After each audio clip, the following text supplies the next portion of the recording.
ഋതുവിൽ നമ്മൾ കൂടെ കൂട്ടിയതാണ്. അന്നു മുതൽ നമ്മുടേതെന്ന്, നമ്മുടെ മലയാളികളുടേതെന്ന് നമുക്ക് ഉറപ്പിച്ചു പറയാവുന്ന നമ്മുടെ പ്രിയപ്പെട്ട ആസിഫ് അലിയാണ് ഇന്ന് നമ്മൾക്കൊപ്പം, കൈരളിക്കൊപ്പം ഈ ഓണദിനത്തിൽ ഒത്തുചേരുന്നത്. ആസിഫ്, ഓണാശംസകൾ ആദ്യം. Thank you. ഹാപ്പി ഓണം. അപ്പോൾ കൈരളിയെ സംബന്ധിച്ച് ഒരുപാട് സന്തോഷമുണ്ട് ആസിഫ് അലിയോട് സംസാരിക്കുമ്പോൾ. നമ്മുടേത് എന്ന് മലയാളികളോട് മൊത്തത്തിൽ പറയുമ്പോഴും കൈരളിക്ക് അതിനകത്തൊരു പേഴ്സണലായിട്ടുള്ളൊരു എലമെന്റ്. അതെ, ശരിക്കും ഞാൻ ഇൻട്രൊഡക്ഷന്റെ കഴിഞ്ഞിട്ടൊന്ന് മാറ്റി പറയണമെന്ന് ഓർത്തായിരുന്നു. ഇതിന് മുന്നേ കൂടെ കൂട്ടിയതാണ് എന്നെ കൈരളി. ഞാനത് ആക്ടർ എന്നുള്ള നിലയിൽ മലയാളികൾക്ക് വേണ്ടി പറഞ്ഞാൽ, ബാക്കി ആസിഫാണ് അതിലേക്ക്. ആസിഫിന്റെ ഒരു ഓർമ്മയുടെ കാലം കൂടിയാണത്. നമ്മൾ കൈരളിയിലെ ഹംതും എന്ന് പറഞ്ഞൊരു പ്രോഗ്രാം ഉണ്ടായിരുന്നു. ഞാൻ ആദ്യമായിട്ട് ചെയ്ത ലൈവ് അതാണ്. അഞ്ജലി എന്ന് പറഞ്ഞൊരു വിജയായിരുന്നു അത് ചെയ്തുകൊണ്ടിരുന്നത്. അപ്പൊ ഞാൻ മറ്റൊരു ചാനലായിരുന്നു ഉണ്ടായിരുന്നത്. അവിടെ നിന്ന് ഇങ്ങനെ ലൈവ് പെട്ടെന്ന് ട്രെൻഡ് ചെയ്തൊരു സമയം ഉണ്ടായിരുന്നു. അപ്പൊ അങ്ങനെ ലൈവ് ചെയ്യാനൊരു ഓപ്ഷൻ കിട്ടി കൈരളിയിൽ വരുന്നത്. പേടിച്ചു. ഞാൻ ആദ്യമായിട്ട് ബ്ലൂ മാറ്റില് ഷൂട്ട് ചെയ്തത് അതായിരുന്നു. അപ്പൊ നമ്മൾ എപ്പോഴും ടി വിയിൽ കാണുമ്പോൾ ശീലമായി. ഞാൻ ആ സമയത്ത് നമ്മൾ അങ്ങനെ ഇന്ററാക്ഷൻസും ടി വിയിൽ കാണുന്നുണ്ട്. അപ്പൊ എപ്പോഴും നമ്മൾ ഓർക്കും എന്ത് കൂളായിട്ടുള്ള ജോലിയാണ് ആങ്കറിംഗ് എന്നുള്ളത്. നമുക്ക് നിന്ന് സംസാരിച്ചുകൊണ്ടിരുന്നാൽ മതി. പക്ഷെ ഒരു സ്റ്റുഡിയോ റൂമിൽ കയറുന്നു, അത് ചുറ്റും ബ്ലൂ ആണ്, ഒരു ക്യാമറയുണ്ട്, ഒരു വികാരമില്ലാത്തൊരു ക്യാമറമാനും ഉണ്ടാവും. ക്യാമറ ഞെക്കിട്ട് അയാൾ ഇവിടെ ഇങ്ങനെ ഇരിക്കും. പിന്നെ നമ്മൾ ഈ 1 മണിക്കൂർ ഇന്ററാക്ഷൻസും എന്റർടൈൻ ചെയ്യുക എന്ന് പറയുന്നതിന്റെ വെല്ലുവിളി എന്താണെന്ന് തിരിച്ചറിഞ്ഞത് കൈരളിന്നായിരുന്നു. സത്യം. അത് ശരിക്കും ഞാൻ പറഞ്ഞ ആ ഒരു സ്റ്റുഡിയോയുടെ ഒരു ഏകാന്തത കൂടിയുണ്ട്. അതിനകത്തുകൂടി നമ്മൾ വളരെ എക്സ്പ്ലോർ ചെയ്യണം, അവർക്കൊപ്പം ട്രാവൽ ചെയ്യണം. വല്ലാത്തൊരു നല്ലൊരു എക്സ്പീരിയൻസ്. ചാനൽസ്, എനിക്ക് തോന്നുന്നത് ചാനലിലേക്ക് നമ്മൾ കയറി കഴിഞ്ഞാൽ പുറത്തെ ലോകം ഓടുന്ന സ്പീഡ് നമ്മൾ അറിയേയില്ല.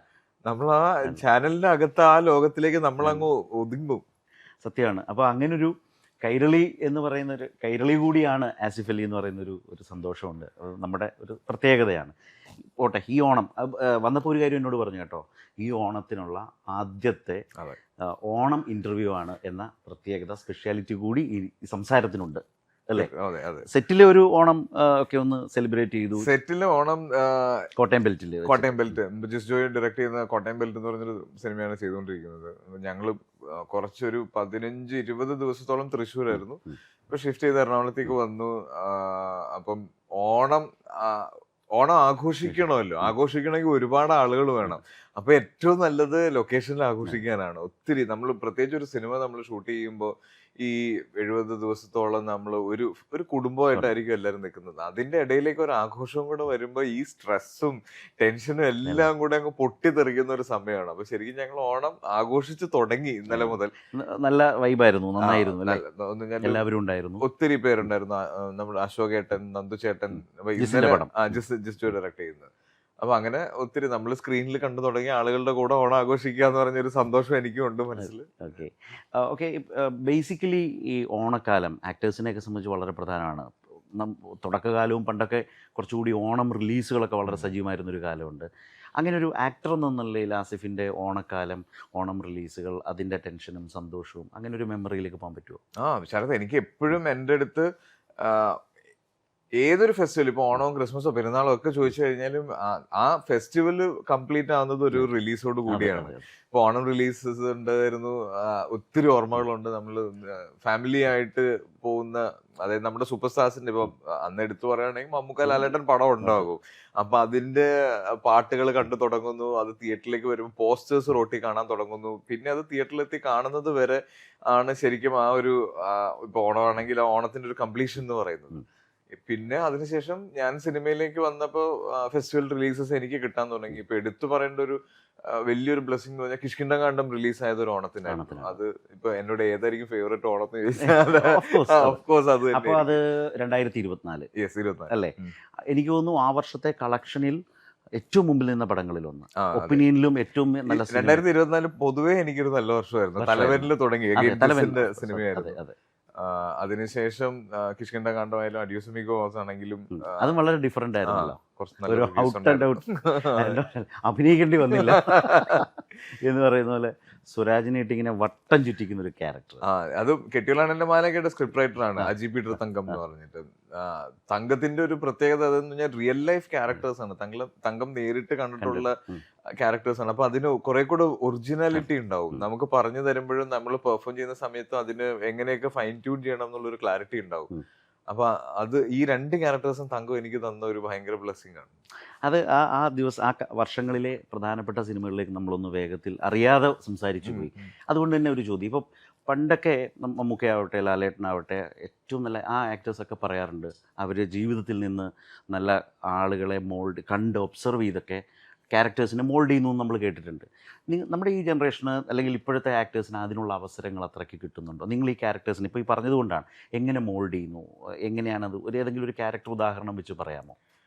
ഞാൻ ഒരുപാട് പ്രാവശ്യം പറഞ്ഞിട്ടുള്ളതാണ്. ഉയരെ എന്ന് പറഞ്ഞ സിനിമ ഗോവിന്ദിന് എനിക്ക് കൃത്യമായ ഒരു റെഫറൻസ് ഉണ്ടായിരുന്നു. കാര്യം ശരിക്കും ഞാൻ അത് കാര്യം അത്രയും ഇന്റൻസ് അല്ല, പക്ഷെ എങ്കിലും അതിലേക്കൊക്കെ എത്താവുന്ന രീതിയിലുള്ള ഇപ്പം നമുക്ക് എല്ലാവർക്കും കാണും. ഹൈലി ടോക്സിക് മനുഷ്യരുണ്ട്.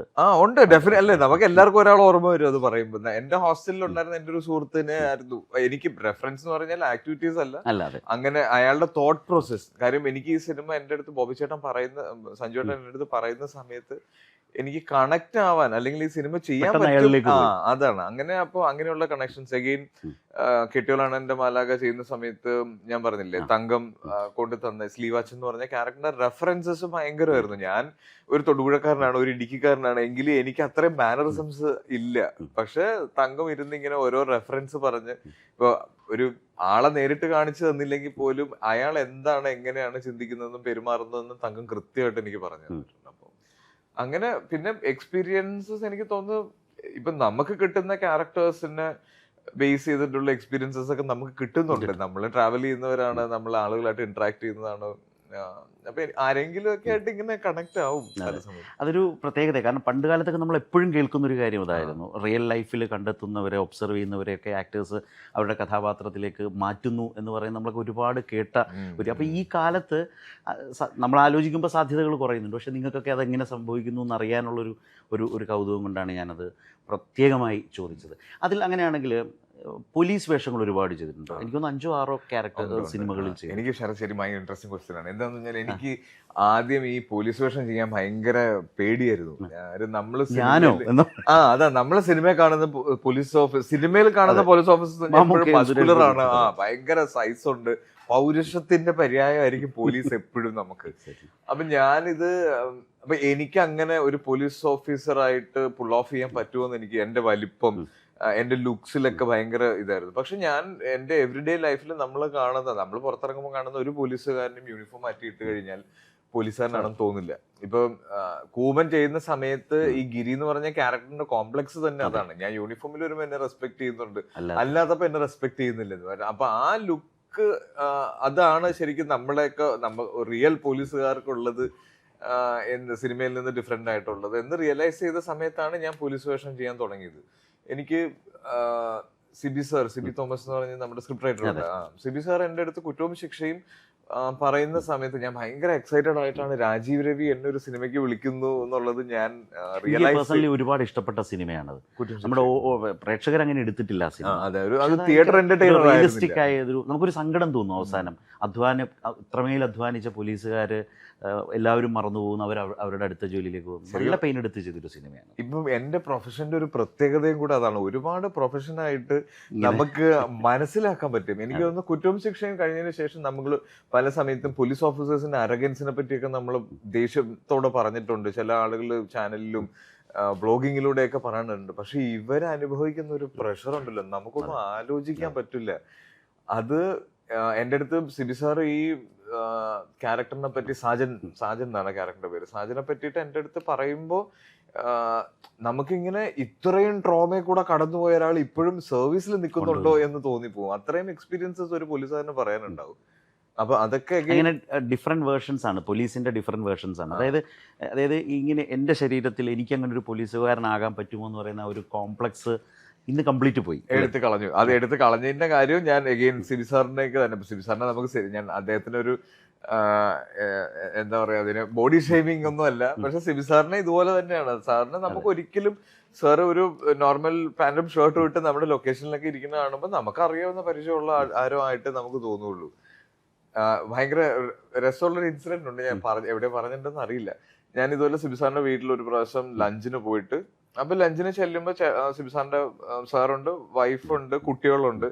അപ്പൊ ഞാൻ ലഞ്ചൊക്കെ കഴിച്ചിട്ട് ഞാൻ കൈ കഴുകാനായിട്ട് ഈ വാഷ്റൂമിലേക്ക് നടന്നിങ്ങനെ കയറുക. അപ്പൊ സിബിസാർ എന്റെ കൂടെ ഒരു ഗ്രഹനാഥനെ പോലെ, ഒരു സാധാരണ പച്ച മനുഷ്യനെ പോലെ എന്റെ സൈഡിൽ കൂടി ഇങ്ങനെ നടക്കുന്നുണ്ട്. അപ്പൊ നടന്ന് ഞാൻ ഈ ബാത്റൂമിന്റെ ഡോർ തുറന്ന് വാഷ് ബേസിന്റെ അകത്തേക്ക് പോവാണ്. അപ്പൊ ഞാൻ കാൽ ബാത്റൂമിൽ വെക്കാൻ പോകുമ്പോ ചെരുപ്പ് ഇട്ടിട്ട് കേറാൻ വേണ്ടിയിട്ട് അവിടെ ചെരുപ്പുണ്ട്. അപ്പൊ അത് ഇട്ടോന്ന് പറയാൻ വേണ്ടിയിട്ട് സിബിസാർ പെട്ടെന്ന് എന്നെ ഇങ്ങനെ ഒന്ന് പിടിച്ചു. അത് ആ പോലീസുകാരന്റെ പിടുത്തമായിരുന്നു. അത്രയും നേരം ഞാൻ കണ്ട ഗ്രഹനാഥൻ മാറി. നമ്മൾ സ്കെച്ച് ചെയ്ത് വെച്ച അതെ, പോലീസുകാരെ പൊക്കാന്ന് പറയുന്നത്. ആ പൊക്കൻ എന്നെ ഇങ്ങനെ പിടിച്ചപ്പോ ഞാൻ എൻറ്റയർ ബോഡി അങ്ങോട്ടേക്ക് ശരിക്കും അതാണ് അറിയാത്ത ചെരുപ്പിലേക്ക് ഇങ്ങനെ കയറുന്നു. അപ്പൊ ആ ഒരു ഡീറ്റെയിലിംഗ് ആണ്. അതായത് പോലീസുകാർ യൂണിഫോം ഇടുന്നതിന്റെ കൂടെ അവരും ഒരു ക്യാരക്ടർ ചെയ്യുന്നുണ്ട് എന്ന് നമുക്ക് മനസ്സിലാവും. അതിൽ വലിയൊരു വ്യത്യാസമാണ്. കാരണം അത്രയും പോലീസ് വേഷങ്ങളിൽ ഇങ്ങനെ ട്രാവൽ ചെയ്തൊരു ആക്ടറായി സമീപകാലത്ത് ആസിഫ് അലി അങ്ങനെയും ജഡ്ജ് ചെയ്യാൻ പറ്റും. എഗെയിൻ ഞാനിപ്പോ ലാസ്റ്റ് ചെയ്തത് ടിക്കിറ്റാക്ക എന്ന് പറഞ്ഞൊരു ഫിലിമാണ്. ഞാൻ എന്റെ ഇതുവരെയുള്ള കരിയറിലെ ഏറ്റവും വലിയ സിനിമ എന്ന് തന്നെ പറയാം. ഏറ്റവും സമയമെടുത്ത് ഷൂട്ട് ചെയ്ത ഒരു സിനിമയാണ്. അപ്പൊ അതൊരു out and out theatre entertainer, ഒരു മാസ് ഇടിപ്പടം ചെയ്യണം എന്നുള്ള ആഗ്രഹമാണ്. എന്നാൽ നമ്മൾ സ്ഥിരം കണ്ട് ശീലിച്ചിട്ടുള്ള നമുക്ക് പ്രെഡിക്റ്റബിൾ ആയിട്ടുള്ള സിറ്റുവേഷൻസ് ഉള്ളതായിരിക്കരുത്, ഒരു പുതിയതായിരിക്കണം. നമ്മൾ അത്രയും മലയാളത്തിൽ കണ്ടിട്ടില്ലാത്തൊരു മേക്കിംഗ് ഒക്കെ ഉള്ളതായിരിക്കണം. അപ്പൊ അതിന് കുറെ സമയം എടുത്ത് ഏകദേശം ഒരു 100-200ഓളം ദിവസം എടുത്താണ് അത് ഷൂട്ട് ചെയ്തത്. അതില് പക്ഷെ ഈ പറഞ്ഞ പോലീസുകാരനാണ്. അതിനു വേണ്ടി ഞാൻ കുറച്ച് ജീവിതത്തിൽ ആദ്യമായി സദ്യകൾ വേണ്ടാന്ന് വെച്ചു. ഓണം ഷൂട്ട് കഴിഞ്ഞപ്പോ തിരിച്ചു വന്നു. അല്ല, അടുത്ത ഷെഡ്യൂൾ ഉണ്ടോ? ഇല്ല, അത് ഷൂട്ട് കംപ്ലീറ്റ് ആയി. അതൊരു ഒക്ടോബർ-നവംബർ ഒക്കെ റിലീസ് പ്ലാൻ ചെയ്യുന്നു. ഒരു ജെൻസി ചോദ്യം, ഞാൻ ആസിഫ് അലിയാണ് കാണാൻ വരുന്നതെന്ന് പറഞ്ഞപ്പോൾ എൻ്റെ അടുത്ത് തന്നുവിട്ടത് ഇതാണ്. എൻ്റെ മോനാണ് ചോദിച്ചത്, ടിക്കറ്റൊക്കെ എന്തായി എന്ന് ചോദിക്കണം എന്ന് പ്രത്യേകം പറഞ്ഞാൽ വിട്ടത്. എനിക്ക് ഒത്തിരി ആളുകൾ, അതായത് ടിക്കറ്റൊക്കെ ഷൂട്ട് ചെയ്ത് തുടങ്ങിയ സമയത്ത് അതിനൊരു ഭയങ്കരമായ ഒരു റീച്ച് കിട്ടി. അതിന് ഷൂട്ടിനിടയിൽ എനിക്കൊരു ആക്സിഡന്റ് ഉണ്ടായി. അപ്പൊ അതിനെ പറ്റിയിട്ട് ആളുകൾ ഭയങ്കരമായിട്ട് അന്വേഷിക്കുന്നുണ്ടായിരുന്നു, ഭയങ്കര കെയർ ചെയ്തു. അപ്പൊ അങ്ങനെ എന്നെ ശ്രദ്ധിച്ചിട്ടുള്ള എല്ലാവർക്കും ടിക്കിറ്റാക്കയെ കുറിച്ച് അറിയാം. അപ്പൊ കുറെ നാളുകളായിട്ട് ഞാൻ വേറെ സിനിമകളൊന്നും ചെയ്യുന്നില്ല, ടിക്കിറ്റാക്ക എന്ന് പറഞ്ഞ് ജീവിക്കുവാണെന്ന് എല്ലാവർക്കും അറിയാം. അപ്പൊ ഞാൻ ശരിക്കും എനിക്ക് എന്ത് സന്തോഷമാണെന്നറിയോ, പല സ്ഥലങ്ങളിലും നമ്മൾ പോകുമ്പോൾ ആളുകൾ വന്നിട്ട് ഭയങ്കര എക്സൈറ്റ്മെന്റ്, ടിക്കിറ്റാക്ക കഴിഞ്ഞോ, ടിക്കിറ്റാക്കയുടെ അവസ്ഥ എന്താണ്, ഡയറ്റ് കഴിഞ്ഞോ എന്നൊക്കെ. കാര്യം ഒരു സമയത്ത് ഞാൻ ഭയങ്കരമായി ക്ഷീണിച്ചിരിക്കുന്നു, എന്തോ അസുഖമുണ്ടോ എന്നൊക്കെ ആളുകൾ അന്വേഷിക്കുന്നുണ്ടായിരുന്നു. കാരണം ഇതാണ് കാര്യം, ഈ 6 പാക്ക് എന്ന് പറയുന്ന സാധനത്തിന്റെ ശരീരത്തിൽ നിന്ന് ഒരുപാട് ഫാറ്റ് കളയേണ്ടി വരും. അപ്പൊ നമ്മൾ വല്ലാതെ വലിയും എന്നൊക്കെ മനസ്സിലാക്കിയത് അതിലാണ്. ഓക്കെ, അപ്പൊ ഈ ഷൂട്ട് കഴിഞ്ഞു, വീണ്ടും പഴയ ഒരു റൊട്ടീൻ ഡയറ്റിലേക്കൊക്കെ മടങ്ങി വന്നു. അപ്പൊ ഈ ഓണത്തിന് ഒരു കംപ്ലീറ്റ് റൊട്ടീനിലേക്ക് ഞാൻ മടങ്ങി വന്നിട്ടില്ല. കാര്യം ഉദ്ദേശിക്കുന്നില്ല എന്നാണോ? ശരിക്കും ഉദ്ദേശിക്കുന്നില്ല എന്ന് തന്നെയാണ്. കാര്യം ഞാന് ഭയങ്കര അൺഹെൽതി എന്ന് പറയാൻ പറ്റൂല, എങ്കിലും നമുക്ക് ഒരു ലൈഫ് സ്റ്റൈലിന് അങ്ങനെ ഒരു വലിയ കെയർ ഒന്നും ഞാൻ കൊടുത്തിട്ടുണ്ടായിരുന്നില്ല. അപ്പൊ ഷൂട്ടാണെങ്കിലും കിട്ടുന്നതൊക്കെ കഴിക്കുക, കിട്ടുന്ന സമയത്ത് കഴിക്കുക എന്നൊക്കെയായിരുന്നു. അപ്പൊ ഞാൻ അങ്ങനെ ഒരു പ്രോപ്പറായിട്ട് ജിമ്മിലൊന്നും പോയി ശരീരം മെയിൻറ്റെയിൻ ചെയ്തിരുന്ന ഒരാളൊന്നും അല്ല. പല സമയത്ത് ഞാൻ ഷേപ്പ് ഔട്ടൊക്കെ ആയിട്ടായിരുന്നത്. അപ്പൊ എന്തെങ്കിലും അങ്ങനെ സംഭവിക്കാൻ സാധ്യത ഉണ്ടെങ്കിൽ അത് സിനിമയ്ക്ക് വേണ്ടിയിട്ടായിരിക്കും എന്ന് എഫേർട്ട് ഇടുവാണെങ്കിൽ അത് സിനിമയ്ക്ക് വേണ്ടിയിട്ടായിരിക്കും. അപ്പൊ രോഹിത് വന്ന് എൻ്റെ അടുത്ത് ഈ സിനിമ എന്താണെന്നും ഇതിന്റെ ക്യാരക്ടർ എന്താണെന്നും ഇത് എങ്ങനെയാണ് രോഹിത് പ്രസന്റ് ചെയ്യാൻ ആഗ്രഹിക്കുന്നതെന്നൊക്കെ ഒരു ക്ലിയർ പിക്ചർ എന്നിട്ട് എന്നോട് പറഞ്ഞു, എനിക്കൊരു കംപ്ലീറ്റ് ട്രാൻസ്ഫോർമേഷൻ വേണം, ഇതുവരെ ചെയ്യാത്തത്, ഇതുവരെ കാണാത്ത ഒരു രീതിയിലുള്ള ഒരു ഗെറ്റപ്പിലേക്ക് കൊണ്ടുവരണം എന്ന് പറഞ്ഞു. അപ്പൊ അങ്ങനെ ശരിക്കും ഞാനും ആഗ്രഹിച്ചതാണ് അങ്ങനെ ഒരു വിളി വരാൻ വേണ്ടിയിട്ട്. അപ്പൊ ഞാൻ അതിനു വേണ്ടി കുറച്ച് പണിയെടുത്തു. ആദ്യത്തെ കുറച്ച് നാള് കുറച്ച് ബുദ്ധിമുട്ടായിരുന്നു. അതായത് നമ്മുടെ അത് ചായ മുതലുള്ള ശീലങ്ങൾ മാറ്റണമല്ലോ. ബ്ലാക്ക് ടീ, ബ്ലാക്ക് കോഫിയിലേക്ക് മൊത്തമായിട്ട് മാറി. ഞാൻ നമുക്ക് പ്രോട്ടീൻ, വെജിറ്റബിൾസ്, ഇങ്ങനെ കാർബ്സ് കട്ട് അല്ല, കാർബ്സ് കട്ട് ചെയ്തു, പ്രോട്ടീനിലേക്ക് കയറി, ഭക്ഷണത്തിന്റെ മാക്രോസ് മനസ്സിലാക്കാൻ തുടങ്ങി, ഡെയിലി വർക്ക്ഔട്ട്സ് തുടങ്ങി, അഗൈൻ സ്റ്റെപ്സ് കവർ ചെയ്യുന്നതിനെ പറ്റി ബോധേഡായി തുടങ്ങി. അപ്പൊ മൊത്തത്തില് ശരീരത്തിലുണ്ടാവുന്ന, അത് ഫുഡ് ഹാബിറ്റ്സിൽ ഉണ്ടാകുന്ന മാറ്റം ശരീരത്തിൽ എങ്ങനെ വരുന്നു, മൂഡ് എങ്ങനെ മാറുന്നു, എത്രത്തോളം എനർജറ്റിക് ആവുന്നു എന്നൊക്കെ ഞാൻ തിരിച്ചറിഞ്ഞു. ശരിക്കും അതൊരു ഭയങ്കര റിയലൈസേഷൻ ആയിരുന്നു എനിക്ക്.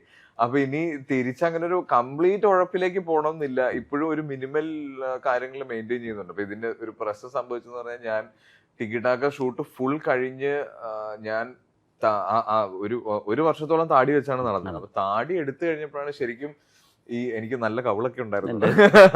ഞാന് സത്യത്തില് ഇങ്ങോട്ട് വരുമ്പോ ഞാനും ആലോചിച്ചു, ആസിഫിനെ താടിയില്ലാതെ കണ്ടിട്ട് എത്ര കാലമായി. എനിക്ക് ഓൾമോസ്റ്റ് 2 വർഷം ഞാൻ ഫുൾ ടിക്കറ്റാക്കില്ലായിരുന്നു. അപ്പൊ ആ സമയം മുഴുവൻ താടിയാണ്. പിന്നെ ഈ നമുക്ക് എല്ലാവർക്കും ഉണ്ടല്ലോ ഒരു അലസത ഫീൽ ചെയ്ത് കഴിഞ്ഞാൽ നമുക്ക് താടി വളർത്തും. വളരെ എളുപ്പം മെയിൻറ്റെയിൻ ചെയ്യണ്ട. ഇന്നെന്താ ഷേവ് ചെയ്തില്ലെന്ന് ആരും ചോദിക്കില്ല. ഞാനപ്പോ വളരെ സുഖകരമായിട്ട് ജീവിക്കുമായിരുന്നു ടിക്കറ്റാക്കി വേണ്ടിട്ട്. അപ്പൊ താടി എടുത്തു കഴിഞ്ഞപ്പോ പെട്ടെന്ന് കവിളൊക്കെ അങ്ങ് ഒതുങ്ങി. അപ്പൊ ജിസ്സിന് ഈ കോട്ടയം ബെൽറ്റ് എന്ന് പറഞ്ഞ പടത്തിൽ അഗൈൻ ഒരു ക്യാരക്ടറും ഒരു ഷേപ്പിലും നിൽക്കാൻ പറ്റില്ല നമുക്ക്. അപ്പൊ ഞാൻ ടിക്കറ്റൊക്കെ കഴിഞ്ഞ് താടി എടുത്തപ്പോഴാണ് ശരിക്കും ജിസ് വന്ന് എന്നെ ഇങ്ങനെ നോക്കി എന്നിട്ട് പറഞ്ഞു, 1 മാസം ഷൂട്ട് ഞാൻ മാറ്റി വെക്കാം, കുറച്ചും കൂടെ തടി വെക്കണം എന്ന് പറഞ്ഞു. അപ്പൊ തടി വെക്കുക എന്നൊരാൾ നമ്മളോട് പറയുമ്പോ ടിക്കറ്റാക്കി ഞാൻ എന്ത് ചെയ്തു, അത് സിനിമയ്ക്ക് വേണ്ടിയായിരുന്നു. അപ്പൊ ഇതും അതെ. അപ്പൊ ഞാൻ നന്നായി വീണ്ടും അഗൈൻ കാപ്സ് കുറച്ച് കൂടുതൽ കഴിക്കാൻ തുടങ്ങി, പായസമൊക്കെ കുടിക്കാൻ. അപ്പൊ ഏതായാലും ഈ ഓണം വലിയ കുഴപ്പമില്ലാതെ, ഈ ഓണം വലിയ കഴിഞ്ഞ ഓണത്തിന് സാക്രിഫൈസ് ആയിരുന്നു, ഈ ഓണം അങ്ങനെയല്ല. ഓക്കെ, സമാധാനമായി, സന്തോഷമായി. ടിക്കറ്റൊക്കെ കുറിച്ച് സംസാരിച്ചുകൊണ്ട് എനിക്കൊരു കാര്യമുണ്ട്. ഇപ്പം ഇത്തരം സിനിമകൾ, പ്രപ്പോസൽസ്, പ്രോജക്ട്സ് മലയാളത്തിൽ വരുന്നുണ്ട്. പക്ഷേ ഞാൻ ഡീറ്റെയിൽസിലേക്കൊന്നും പോകാതെ വരും. പക്ഷേ പ്രേക്ഷകൻ റിജക്റ്റ് ചെയ്യുന്നത് കൂടിയിട്ടില്ലേ? ഇത്തരം സിനിമകൾ, ഇത്തരം നമ്മൾ പറയുന്ന സോക്കോൾഡ് ബ്രഹ്മാണ്ഡം എന്ന രീതിയിൽ പ്രൊഡക്ഷൻ കാലത്ത് ഭയങ്കര ഹൈപ്പായിരിക്കും, പക്ഷെ തിയേറ്ററിൽ വരുമ്പോൾ പലപ്പോഴും റിജക്ഷൻ സംഭവിക്കുന്നുണ്ട്. ഇത് ഈ സിനിമയുമായി ബന്ധപ്പെട്ട ആലോചനകളിൽ വളരെ കെയർഫുള്ളായി ആസിഫ് എന്ന ആക്ടർ കൊണ്ടുപോകുന്നുണ്ടോ? ശരത്, എന്താ നമ്മുടെ പ്രേക്ഷകർക്കുള്ളൊരു പ്രത്യേകതയുണ്ട്. നമുക്ക് ചോദിച്ചത് മനസ്സിലായി, കൃത്യമായിട്ട് ഒരു സിനിമയും പേരെടുത്ത് അത് പൊളിഞ്ഞില്ലേ, അത് ഇതായില്ലെന്നുള്ളതല്ല. പക്ഷെ ശ്രദ്ധിക്കേണ്ട ഒരു എലമെന്റ് ഇല്ല, നമ്മൾ എടുക്കുന്ന ഇത്രയും വലിയ എഫേർട്ട് തിയേറ്ററിൽ വിജയിക്കുമ്പോഴാണല്ലോ. അപ്പോൾ അതിൽ സംതിങ് നമുക്ക് എന്താ പറഞ്ഞാൽ കുഞ്ഞു സിനിമകൾ വരെ നമുക്കിപ്പോൾ തമിഴ് സിനിമ എന്ന് പറഞ്ഞാൽ നമ്മുടെ മനസ്സിൽ ഒരു ഐഡിയ വരും, ഹിന്ദി സിനിമ എന്ന് പറയുമ്പോൾ വരും, തെലുങ്ക് സിനിമ എന്ന് പറയുമ്പോൾ വരും. ഒരിക്കലും മലയാള സിനിമ എന്ന് പറയുമ്പോൾ നമുക്ക് ഇങ്ങനെ ആയിരിക്കും എന്ന് പറയാൻ പറ്റില്ല. മലയാളത്തിലെ എല്ലാ തരം സിനിമകളും പ്രേക്ഷകർ സ്വീകരിക്കുന്നുണ്ട്, തിയേറ്റർ സക്സസ് നേടുന്നുണ്ട്. അപ്പൊ അതിന് ഏറ്റവും വലിയ എക്സാമ്പിൾ ആണ് കിഷ്കിന്ധകാണ്ഡം. കിഷ്കിന്ധകാണ്ഡം ഇറങ്ങിയ സമയത്ത് കൂടെ ഇറങ്ങിയ സിനിമകൾ എന്ന് പറഞ്ഞാൽ കംപ്ലീറ്റ് തിയേറ്റർ എക്സ്പീരിയൻസ് തരുന്ന അത്തരത്തിലുള്ള സിനിമകളാണ്. എന്നിട്ടും അത്തരത്തിലുള്ള ഒരു സ്ലോ ബേൺ ഫാമിലി ത്രില്ലറിനെ പ്രേക്ഷകർക്ക് സെലക്ട് ചെയ്തു. ആ സിനിമ എനിക്ക് തോന്നുന്നു അത് വേറെ ഏത് സീസണിൽ ഇറക്കിയാലും ഇത്രയും വലിയൊരു വിജയം. അതെ, ഓണത്തിനാണ് ഇറങ്ങിയതെന്ന് ഓർക്കണം. അപ്പൊ അത്രയും നല്ല അത്രയും നല്ലതെന്ന് പറഞ്ഞാൽ അത്രയും അഡ്വാൻസ്ഡ് ആയിട്ടുള്ള പ്രേക്ഷകരുണ്ട്. ഒരു ക്വാളിറ്റി ഫിലിം, അതേസമയം തിയേറ്ററിക്കലും ആണ്. അതെ, നമുക്കിപ്പോ അതായത് ഇപ്പൊ ഒരു ഫീൽ ഗുഡ് സിനിമ ഹിറ്റായി, അതിന്റെ പുറകെ പറന്ന് ഫീൽ ഗുഡ് ചെയ്താൽ നമുക്ക് ഇഷ്ടപ്പെടൂല. നമുക്ക് ആക്ഷൻ ഇറങ്ങി എല്ലാവരും ആക്ഷൻ ചെയ്താൽ ഇഷ്ടപ്പെടൂല. ഇറങ്ങുന്ന സിനിമ ഭയങ്കരമായിട്ട് എന്താ പോസ്റ്റ്മോർട്ടം ചെയ്ത് കണ്ടിട്ടാണ് പ്രേക്ഷകർ തീരുമാനിക്കുന്നത്. ഒരു ദയവില്ല. ഇപ്പൊ ഇതിന് അയ്യോ കഴിഞ്ഞ കുറെ പടങ്ങളായിട്ട് ഇവന്റെ പൊട്ടിക്കൊണ്ടിരിക്കുകയാണല്ലോ, ഈ പടം കൊണ്ട് ഇവൻ രക്ഷപ്പെട്ടോട്ടെ എന്നൊന്നും ആരും ഓർക്കില്ല. നല്ല സിനിമയാണെങ്കിൽ മാത്രമേ ഇവിടെ ഓടുള്ളൂ. അതുകൊണ്ട് തന്നെ നമുക്ക് അതിനുവേണ്ടി നമ്മളിടുന്ന എഫേർട്ട് നമ്മൾ ഒരിക്കലും പ്രേക്ഷകരെ ഈസി ആയിട്ട് എടുക്കാതെ ഒരു ഫോർമാറ്റ് വെച്ചിട്ട് സക്സസ് ഉണ്ടാക്കാൻ പറ്റും എന്ന് പ്ലാൻ ചെയ്യാതെ ഒരു സിനിമ എങ്ങനെ യുണീക്ക് ആക്കണം, അതിൽ എങ്ങനെ പ്രേക്ഷകന് കണക്ട് ആവണം എന്നുള്ളതാണ് ശരിക്കും. അതായത് ഈ ബഡ്ജറ്റ് സൈസ് വെച്ച് ഒരിക്കലും ഇല്ല.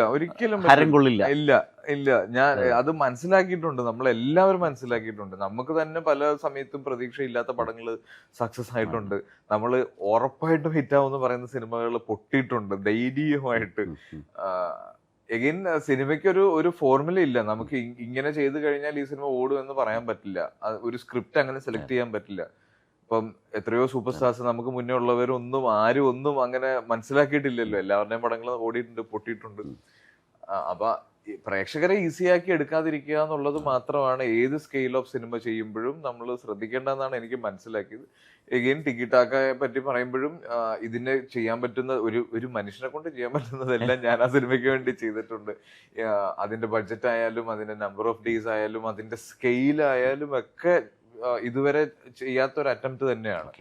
പക്ഷെ ആ സിനിമ ഇറങ്ങി ഫസ്റ്റ് ഡേ, ഇനിയിപ്പോ അത് ഞാൻ പറയുന്നത് ഇതിന്റെ പോസ്റ്റ് പ്രൊഡക്ഷൻ കഴിഞ്ഞ് നമ്മൾ ഇത് ആരെ കാണിച്ചു, ഇത് ഏത് സ്റ്റുഡിയോ കണ്ടു എന്നൊക്കെ പറഞ്ഞാല് first day first show audience കണ്ട് ഇത് കൊള്ളാം എന്ന് പറയുന്നത് വരെ ഒരു കമന്റിനെയും ഒന്നിനെയും ഞാൻ വിശ്വസിക്കില്ല.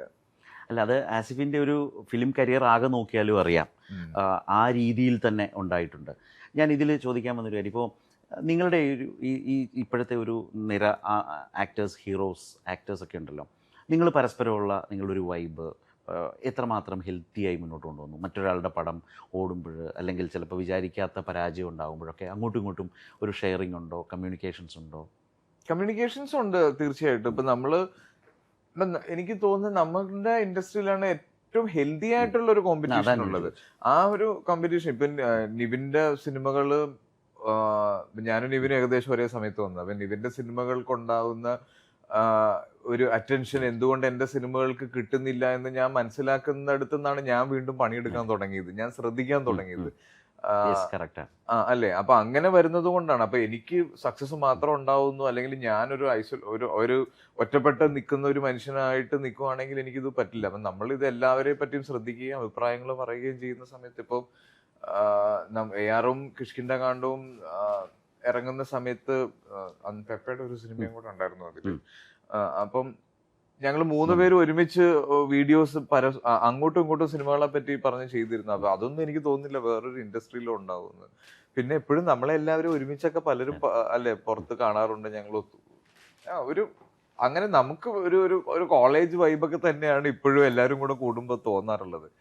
പിന്നെ ഇതും ഞാൻ പറഞ്ഞിട്ടുണ്ട്, ഞങ്ങൾ CCLന്റെ സെക്കൻഡ് സീസൺ നടക്കുന്ന സമയത്ത് ഇതുപോലെ ലാൽ സാറിന്റെ റൂമില് ഞങ്ങളുടെ മാച്ച് കഴിഞ്ഞിട്ട് മോഹൻലാലിന്റെ റൂമിൽ ഞങ്ങൾ എല്ലാവരും കൂടെ ഒത്തുകൂടി ഒരു ചെറിയ സെലിബ്രേഷൻ നടന്നുകൊണ്ടിരിക്കുകയാണ്. അപ്പം തമിഴിലെ 2 യുവ ആക്ടേഴ്സ് ഞങ്ങളുടെ ഏജിലുള്ളവർ ഇവരിങ്ങനെ കറങ്ങിത്തിരിഞ്ഞ് നമ്മുടെ റൂമിൽ ലാൽ സാറിനെ കാണാൻ വേണ്ടി വന്ന് സാറിനോട് സംസാരിച്ച് സാറിൻ്റെ കൂടെ ഫോട്ടോ ഒക്കെ എടുത്തിട്ട് ഇറങ്ങി പോകുമ്പോൾ ഞാനും നിവിനുമാണെന്ന് തോന്നുന്നു ഞങ്ങളിങ്ങനെ പുറത്ത് നിൽക്കുന്നുണ്ട്. അപ്പൊ ഇവര് വന്നിട്ട് ഇങ്ങനെ ചോദിക്കുകയാണ്, നിങ്ങളെല്ലാവരും കൂടെ ഒരു മുറിയിൽ ആഘോഷിക്കുവോ?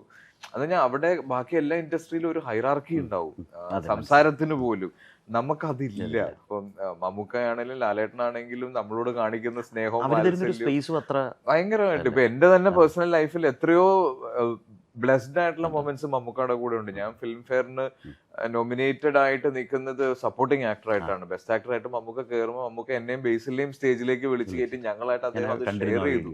അത് ഫിലിം ഫെയറിന്റെ ഹിസ്റ്ററി തന്നെ അങ്ങനെ ഒരു കാര്യം നടന്നിട്ടുണ്ടോ എന്ന് അറിയില്ല. അപ്പൊ അതൊക്കെ അത്തരത്തിലുള്ള മൊമെന്റ്സും മോട്ടിവേഷൻസും സിനിമകളെ പറ്റി പറയുമ്പോഴും ഒക്കെ ഇപ്പൊ എത്രയോ സിനിമകളിൽ ഇവര് ഗസ്റ്റ് റോള് ചെയ്തു തരുന്നു, അറ്റ്ലീസ്റ്റ് ഒരു വോയിസ് ഓവർ ചെയ്തു തരിക എന്നൊക്കെ പറയുന്നത് ഒരു ഭയങ്കര കാര്യമാണ്. അപ്പൊ അത് ഞാൻ ശരിക്കും മനസ്സിലാക്കിയെടുത്തോളം ഇവിടെ ഭയങ്കര രസമുള്ളൊരു ഫ്രണ്ട്ഷിപ്പും ഒരു ബോണ്ടിങ്ങും ഉണ്ട്. എനിക്ക് പലപ്പോഴും തോന്നുന്നു ഇപ്പോൾ ഈ ഫാൻസ് അസോസിയേഷൻ, ഫാൻസിന്റെ ഒരു ഗ്യാതറിംഗ് ഒക്കെ ഉണ്ടല്ലോ, അതിന്റെ ഒരു കൾച്ചറിലും വലിയൊരു മാറ്റം വന്നിട്ടുണ്ടെന്ന് തോന്നുന്നു. മുമ്പുണ്ടായിരുന്നത് പോലെ അതിനുണ്ടായ മാറ്റം എന്ന് പറഞ്ഞാൽ ഇത് ഓൺലൈനിലേക്ക് മാറി. പണ്ട് നമ്മൾ തിയേറ്ററിന്റെ പുറത്തും സ്കൂളിലും കോളേജിലും ആയിരുന്നെങ്കിൽ ഇത് മുഴുവൻ ഫേസ്ബുക്കിലേക്ക് മാറി. അപ്പൊ അത് എനിക്ക് പേഴ്സണലി ചില സമയത്ത് വിഷമങ്ങൾ ഉണ്ടാക്കാറുണ്ട്. ഇപ്പം നമ്മളെ ഇഷ്ടമുള്ള പല ആളുകളും നമ്മുടെ പ്രൊഫൈൽ ഫോട്ടോസ് ഇട്ടിട്ട് സംസാരിക്കുമല്ലോ. അപ്പം വേറൊരാളുടെ സിനിമയെ പറ്റി മോശം പറയും, കൊമന്റ്സ് വളരെ അസഭ്യമായിട്ട് എഴുതിയിടുമ്പോഴൊക്കെ ഇത് നമ്മളല്ലെന്നും ഒക്കെ അറിയാം. പക്ഷെ നമ്മുടെ മുഖം ഇതിൽ കാണുമ്പോൾ ആരെങ്കിലും ഒരാൾ ശ്രദ്ധിച്ചു കഴിഞ്ഞാൽ അതൊരു വിഷമം ഉണ്ടാക്കാറുണ്ട് പല സമയത്ത്. പ്രത്യേകിച്ച് ഈ ഒരുമിച്ച് റിലീസൊക്കെ വരുമ്പോൾ ഈ ചെറിയ ഫാൻ ഫൈറ്റ് വേണമല്ലോ, ഹെൽത്തി ആയിട്ടുള്ള. അപ്പൊ അത്തരത്തിലുള്ളതൊക്കെ ഉണ്ടാകുമ്പോൾ ഇതിന്റെ ഒരു ലിമിറ്റ് ക്രോസ് ചെയ്ത് പോകുമ്പോൾ കുറച്ച് വിഷമം ഉണ്ടാവാറുണ്ട്. ഇപ്പൊ ഞാൻ ഒത്തിരി കേട്ടിട്ടുണ്ടായിരുന്നു ഈ കഴിഞ്ഞ ജനറേഷനോട് കൂടി ഫാൻ ഫൈറ്റുകളും അങ്ങനെയുള്ള കാര്യങ്ങളൊക്കെ കഴിഞ്ഞു, ഇനി പ്ലാറ്റ്ഫോം മാറിയെന്നുള്ളൂ, ഇതിന് ഒരു കുറവും വന്നിട്ടില്ല. പക്ഷെ അത് കുറച്ചുകൂടെ വേറൊരു തരത്തിലും അറ്റാക്കിന്റെ മോഡ് മാറി, അഗ്രസീവായി വ്യക്തിപരമായി. അതാ ഇത് നമ്മളൊരു ക്ലോസ്ഡ് സ്പേസിൽ നമ്മുടെ വീട്ടിലിരുന്ന് അല്ലെങ്കിൽ നമുക്ക് കംഫർട്ടബിൾ ആയിട്ടുള്ള ഒരു ചുറ്റുപാടിലിരുന്ന് നമ്മൾ ഓൺലൈനിൽ അല്ലെങ്കിൽ ഫോണിലും ലാപ്ടോപ്പിലും ഒക്കെ ചെയ്യുന്ന സമയത്ത് നമുക്കൊരു ധൈര്യം തോന്നും. ആ ധൈര്യത്തിന്റെ പുറത്ത് നമ്മൾ പലതും പറയും. ഇത് അഫക്റ്റ് ചെയ്യുന്ന ഒരുപാട് പേരുണ്ട്. ഇത് വല്ലാതെ അതും അവരുടെ കൂടെ നിൽക്കുന്നവരുടെ അവരുടെ ഫാമിലീസും പല രീതിയിൽ തെറ്റിദ്ധരിപ്പിക്കപ്പെടും. അത് പെട്ടെന്ന് സ്പ്രെഡ് ആവും. പിന്നെ വാട്സാപ്പ് ഗ്രൂപ്പുകളിലേക്ക് വരും. നമ്മൾ വിചാരിച്ചു കഴിഞ്ഞാൽ ഒരാളുടെ കരിയറും ലൈഫും സമാധാനവും, അതായത് കരിയറും ലൈഫും പോട്ടെ, സമാധാനം തകർക്കാൻ ഇത്രയും സമയം മതി. അപ്പൊ ആ ഒരു റെസ്പെക്ട് ആളുകൾ കൊടുക്കുന്നില്ല എന്നുള്ളത് മാത്രമാണ് ഇപ്പൊ ഒരു ഡിഫറൻസ് ഉള്ളത്. അതൊരു വളരെ വാലിഡ് ആയ ഒരു ഇഷ്യൂ തന്നെയാണ്. ഇതില് മുമ്പ് മമ്മൂക്കയെ കുറിച്ചും ലാലേട്ടനെ കുറിച്ചും ഒക്കെ സംസാരിച്ചല്ലോ. നിങ്ങളുടെയൊക്കെ വലിയൊരു മെൻറ്ററാണ്. പ്രത്യേകിച്ച് ആസിഫിനെ സംബന്ധിച്ച് ഈ 2 ആളുകളുമായിട്ടുള്ള ഒരുപാട് നല്ല മെമ്മറീസ് ഉണ്ട് ഈ കാലയളവിൽ, ഈ ട്രാവലിലുണ്ട്. മമ്മൂക്കയെക്കുറിച്ച് ഒരുപാട് പറഞ്ഞ് ഞാൻ കേട്ടിട്ടുണ്ട്. കേൾക്കാത്ത ഒന്ന് കേൾക്കാനൊരാഗ്രഹമുണ്ട്. നിങ്ങളുടെ ആ ഒരു ബോണ്ടിങ്ങിൻ്റെ ഒരു അനുഭവം. നേരത്തെ ഫിലിം ഫെയറിൻ്റെ കാര്യം പറഞ്ഞു. ഞാൻ നേരത്തെ ഒരു വീഡിയോയിൽ ഈ ഡബ്ബിംഗ് തിയേറ്ററിലേക്ക് ഡബ്ബിംഗ് നന്നായി പഠിക്കണം എന്നൊക്കെ മമ്മൂക്ക പറഞ്ഞ മമ്മൂക്കയ്ക്ക് തന്നെ പണി കൊടുത്ത് ആദ്യം തന്നെ പഠിക്കാൻ അദ്ദേഹത്തിൻ്റെ അടുത്തോട്ട് പോയ ഒരു അനുഭവം പറയുന്നത് കേട്ടോ. അത് പറയാതിരിക്കാൻ വേണ്ടിയാണ് ഞാൻ പറഞ്ഞത്. Thank you. അപ്പോൾ അതുകൊണ്ട് ആ ഒരു മെൻറ്റർ ഫീല് ഈ കാണുന്ന പ്രേക്ഷകർക്ക് കിട്ടാൻ പാകത്തിനൊരു അനുഭവം പറയാമോ? മെന്റർ ഫീൽ എന്ന് പറയുമ്പം അതായത് ഇവരുടെ എക്സ്പീരിയൻസസ് ഇവർക്ക് ഷെയർ ചെയ്യാൻ ഒരു മടിയില്ല. ഇവർക്ക് സംഭവിച്ചത് അല്ലെങ്കിൽ ഇവർക്ക് പറ്റിയിട്ടുള്ള തെറ്റുകൾ അതൊക്കെ അവർ അഡ്രസ്സ് ചെയ്യും നമ്മുടെ അടുത്ത് കൃത്യമായിട്ട്. ഇന്ന സിനിമയ്ക്ക് ഇന്ന സംഭവിച്ചിട്ടുണ്ട്. ഇപ്പൊ ഈ ഓഡിയൻസിനെ മിസ്ജഡ്ജ് ചെയ്യരുതെന്ന് ഏറ്റവും കൂടുതൽ പറഞ്ഞു തന്നിട്ടുള്ളത് ഇവർ രണ്ടുപേരും തന്നെയാണ്. മമ്മൂക്കായിട്ടുള്ള പല സംസാരത്തും മമ്മൂക്ക പറയും, നമ്മളെപ്പോഴും ഓർക്കണം എന്താണ്, നമുക്ക് നല്ല ടെക്നീഷ്യൻസ് വേണം, നമ്മുടെ ചുറ്റുമുള്ള ആൾക്കാർക്ക് ബുദ്ധി വേണം, അതൊക്കെ ശരിയാണ്. പക്ഷെ നമ്മൾ ഏറ്റവും വില കൊടുക്കേണ്ടത് ഈ സിനിമ ആരെ കാണിക്കുന്നു, അതാണ് നമ്മൾ ചിന്തിക്കേണ്ടതെന്ന് എപ്പോഴും അദ്ദേഹം പറയും. അപ്പൊ അത് അങ്ങനെയുള്ള കാര്യങ്ങൾ. പിന്നെ എവ്രി ഡേ ലൈഫ്, അത് നമ്മുടെ ചുറ്റും നടക്കുന്ന എല്ലാത്തിനെ പറ്റിയിട്ട് മമ്മൂക്ക അറിയുന്നുണ്ട്, അവെയറാണ്. ഇദ്ദേഹം ഫേസ്ബുക്കിലുണ്ട്, ഇൻസ്റ്റഗ്രാമിലുണ്ട്, എല്ലായിടത്തും ഇദ്ദേഹം ഉണ്ട്, എല്ലാം അറിയും. നമ്മുടെ ഒരു ഇന്നത്തെ വൈറൽ വീഡിയോ എന്താണെന്നും വൈറൽ ന്യൂസ് എന്താണെന്നും നമുക്ക് അറിയും. അപ്പൊ അത് അദ്ദേഹം മനസ്സിലാക്കലുണ്ട്, സംസാരിക്കലുണ്ട്. പല ഇൻസിഡൻസും നമ്മള് കൈകാര്യം ചെയ്യുന്ന രീതികളെ പറ്റിയിട്ട് ഒരുപാട് നാൾ കഴിയുമ്പോൾ അദ്ദേഹം ഇങ്ങനെ, നീ എന്നാ ടി വിയിൽ മറ്റേ ഇതിൽ ഇങ്ങനെ പറഞ്ഞില്ലേ, അത് അങ്ങനെ കൊള്ളാം, അല്ലെങ്കിൽ അത് പറയരുത്, അങ്ങനെ അല്ല അത് പറയേണ്ടത് എന്ന് പറഞ്ഞു തരും. അപ്പൊ അത് ഭയങ്കരമായ ഒരു മമ്മൂക്ക ആണ്, അങ്ങനെയാണ്. പിന്നെ ലാൽ സാറിനെ പറ്റി പറയുമ്പോൾ അതായത് ലാൽ സാർ സിനിമ തുടങ്ങുന്ന കാലം മുതൽ നമുക്കൊരു കാര്യം ചെയ്യുമ്പോൾ ഒരു സംശയം വന്നിങ്ങനെ നിൽക്കുമല്ലോ. അത് എന്തെങ്കിലും ഒരു സീൻ എടുക്കുന്ന സമയത്തോ അല്ലെങ്കിൽ ചിലപ്പോൾ ഒരു ആക്ഷൻ, ഒരു മതിലിന്റെ മേളിൽ നിന്ന് താഴത്തേക്ക് ചാടുന്നത്, വളരെ സിമ്പിൾ ആയിട്ട് പറയാം, അതിന്റെ ചാടും. അപ്പൊ നമ്മൾ ഇതിങ്ങനെ ചാടണോ വേണ്ടോ, ഇത് ചാടുന്നതിന്റെ പ്രശ്നം എന്തായിരിക്കും എന്നൊക്കെ ആലോചിച്ചുകൊണ്ടിരിക്കുമ്പോ സൈഡിൽ നമ്മൾ ആദ്യം ലാൽ സാർ ആയിരുന്നെങ്കിൽ ഉണ്ടല്ലോ ഇപ്പൊ ചാടിയിട്ട് ഉരുണ്ടു പോകുന്നില്ലേ.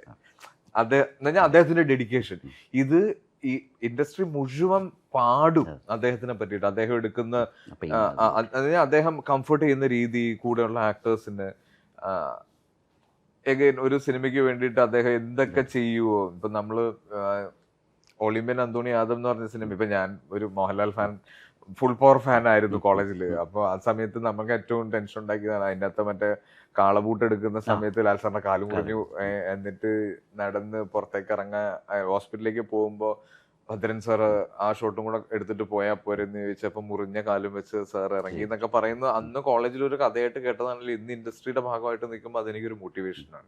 അങ്ങനെ ചോദിച്ച് പിന്നീട് നേരിട്ട് അദ്ദേഹത്തിൽ നിന്ന് തന്നെ ചോദിച്ചറിഞ്ഞ ഒരു കാര്യം എന്തായിരിക്കും? ഒരു ഫാൻ ബോയിൽ നിന്ന് ലാലേട്ട ഇങ്ങനെ പണ്ട് കേട്ടിട്ടുണ്ടല്ലോ, അല്ലെങ്കിൽ ഇതിന്റെ ഒരു കഥാപാത്രത്തിൽ എന്റെ കൗതുകം ഇതാണ്, സംശയം ഇതാണ്. ഇതിന്റെ വലിയൊരു റിയാലിറ്റി എന്താണെന്ന് അറിയാം. ഇപ്പൊ ഇന്റർവ്യൂവിനൊക്കെ ഇരുന്നിട്ട് ഇവരുടെ സൗഹൃദത്തെ പറ്റിയിട്ടൊക്കെ നമുക്ക് പറയാമെങ്കിലും ഇപ്പൊ ഇവിടെ ലാൽ സാറും മമ്മൂക്കായി ഇരിക്കുകയാണ്, ഞാൻ ആ റൂമിലേക്ക് കയറി വന്നു കഴിഞ്ഞാൽ എനിക്ക് ഇവരോട് സംസാരിക്കാൻ പറ്റൂല. എനിക്ക് ഇപ്പോഴും മമ്മൂക്കാനെ കാണാൻ പേടിയാണ്.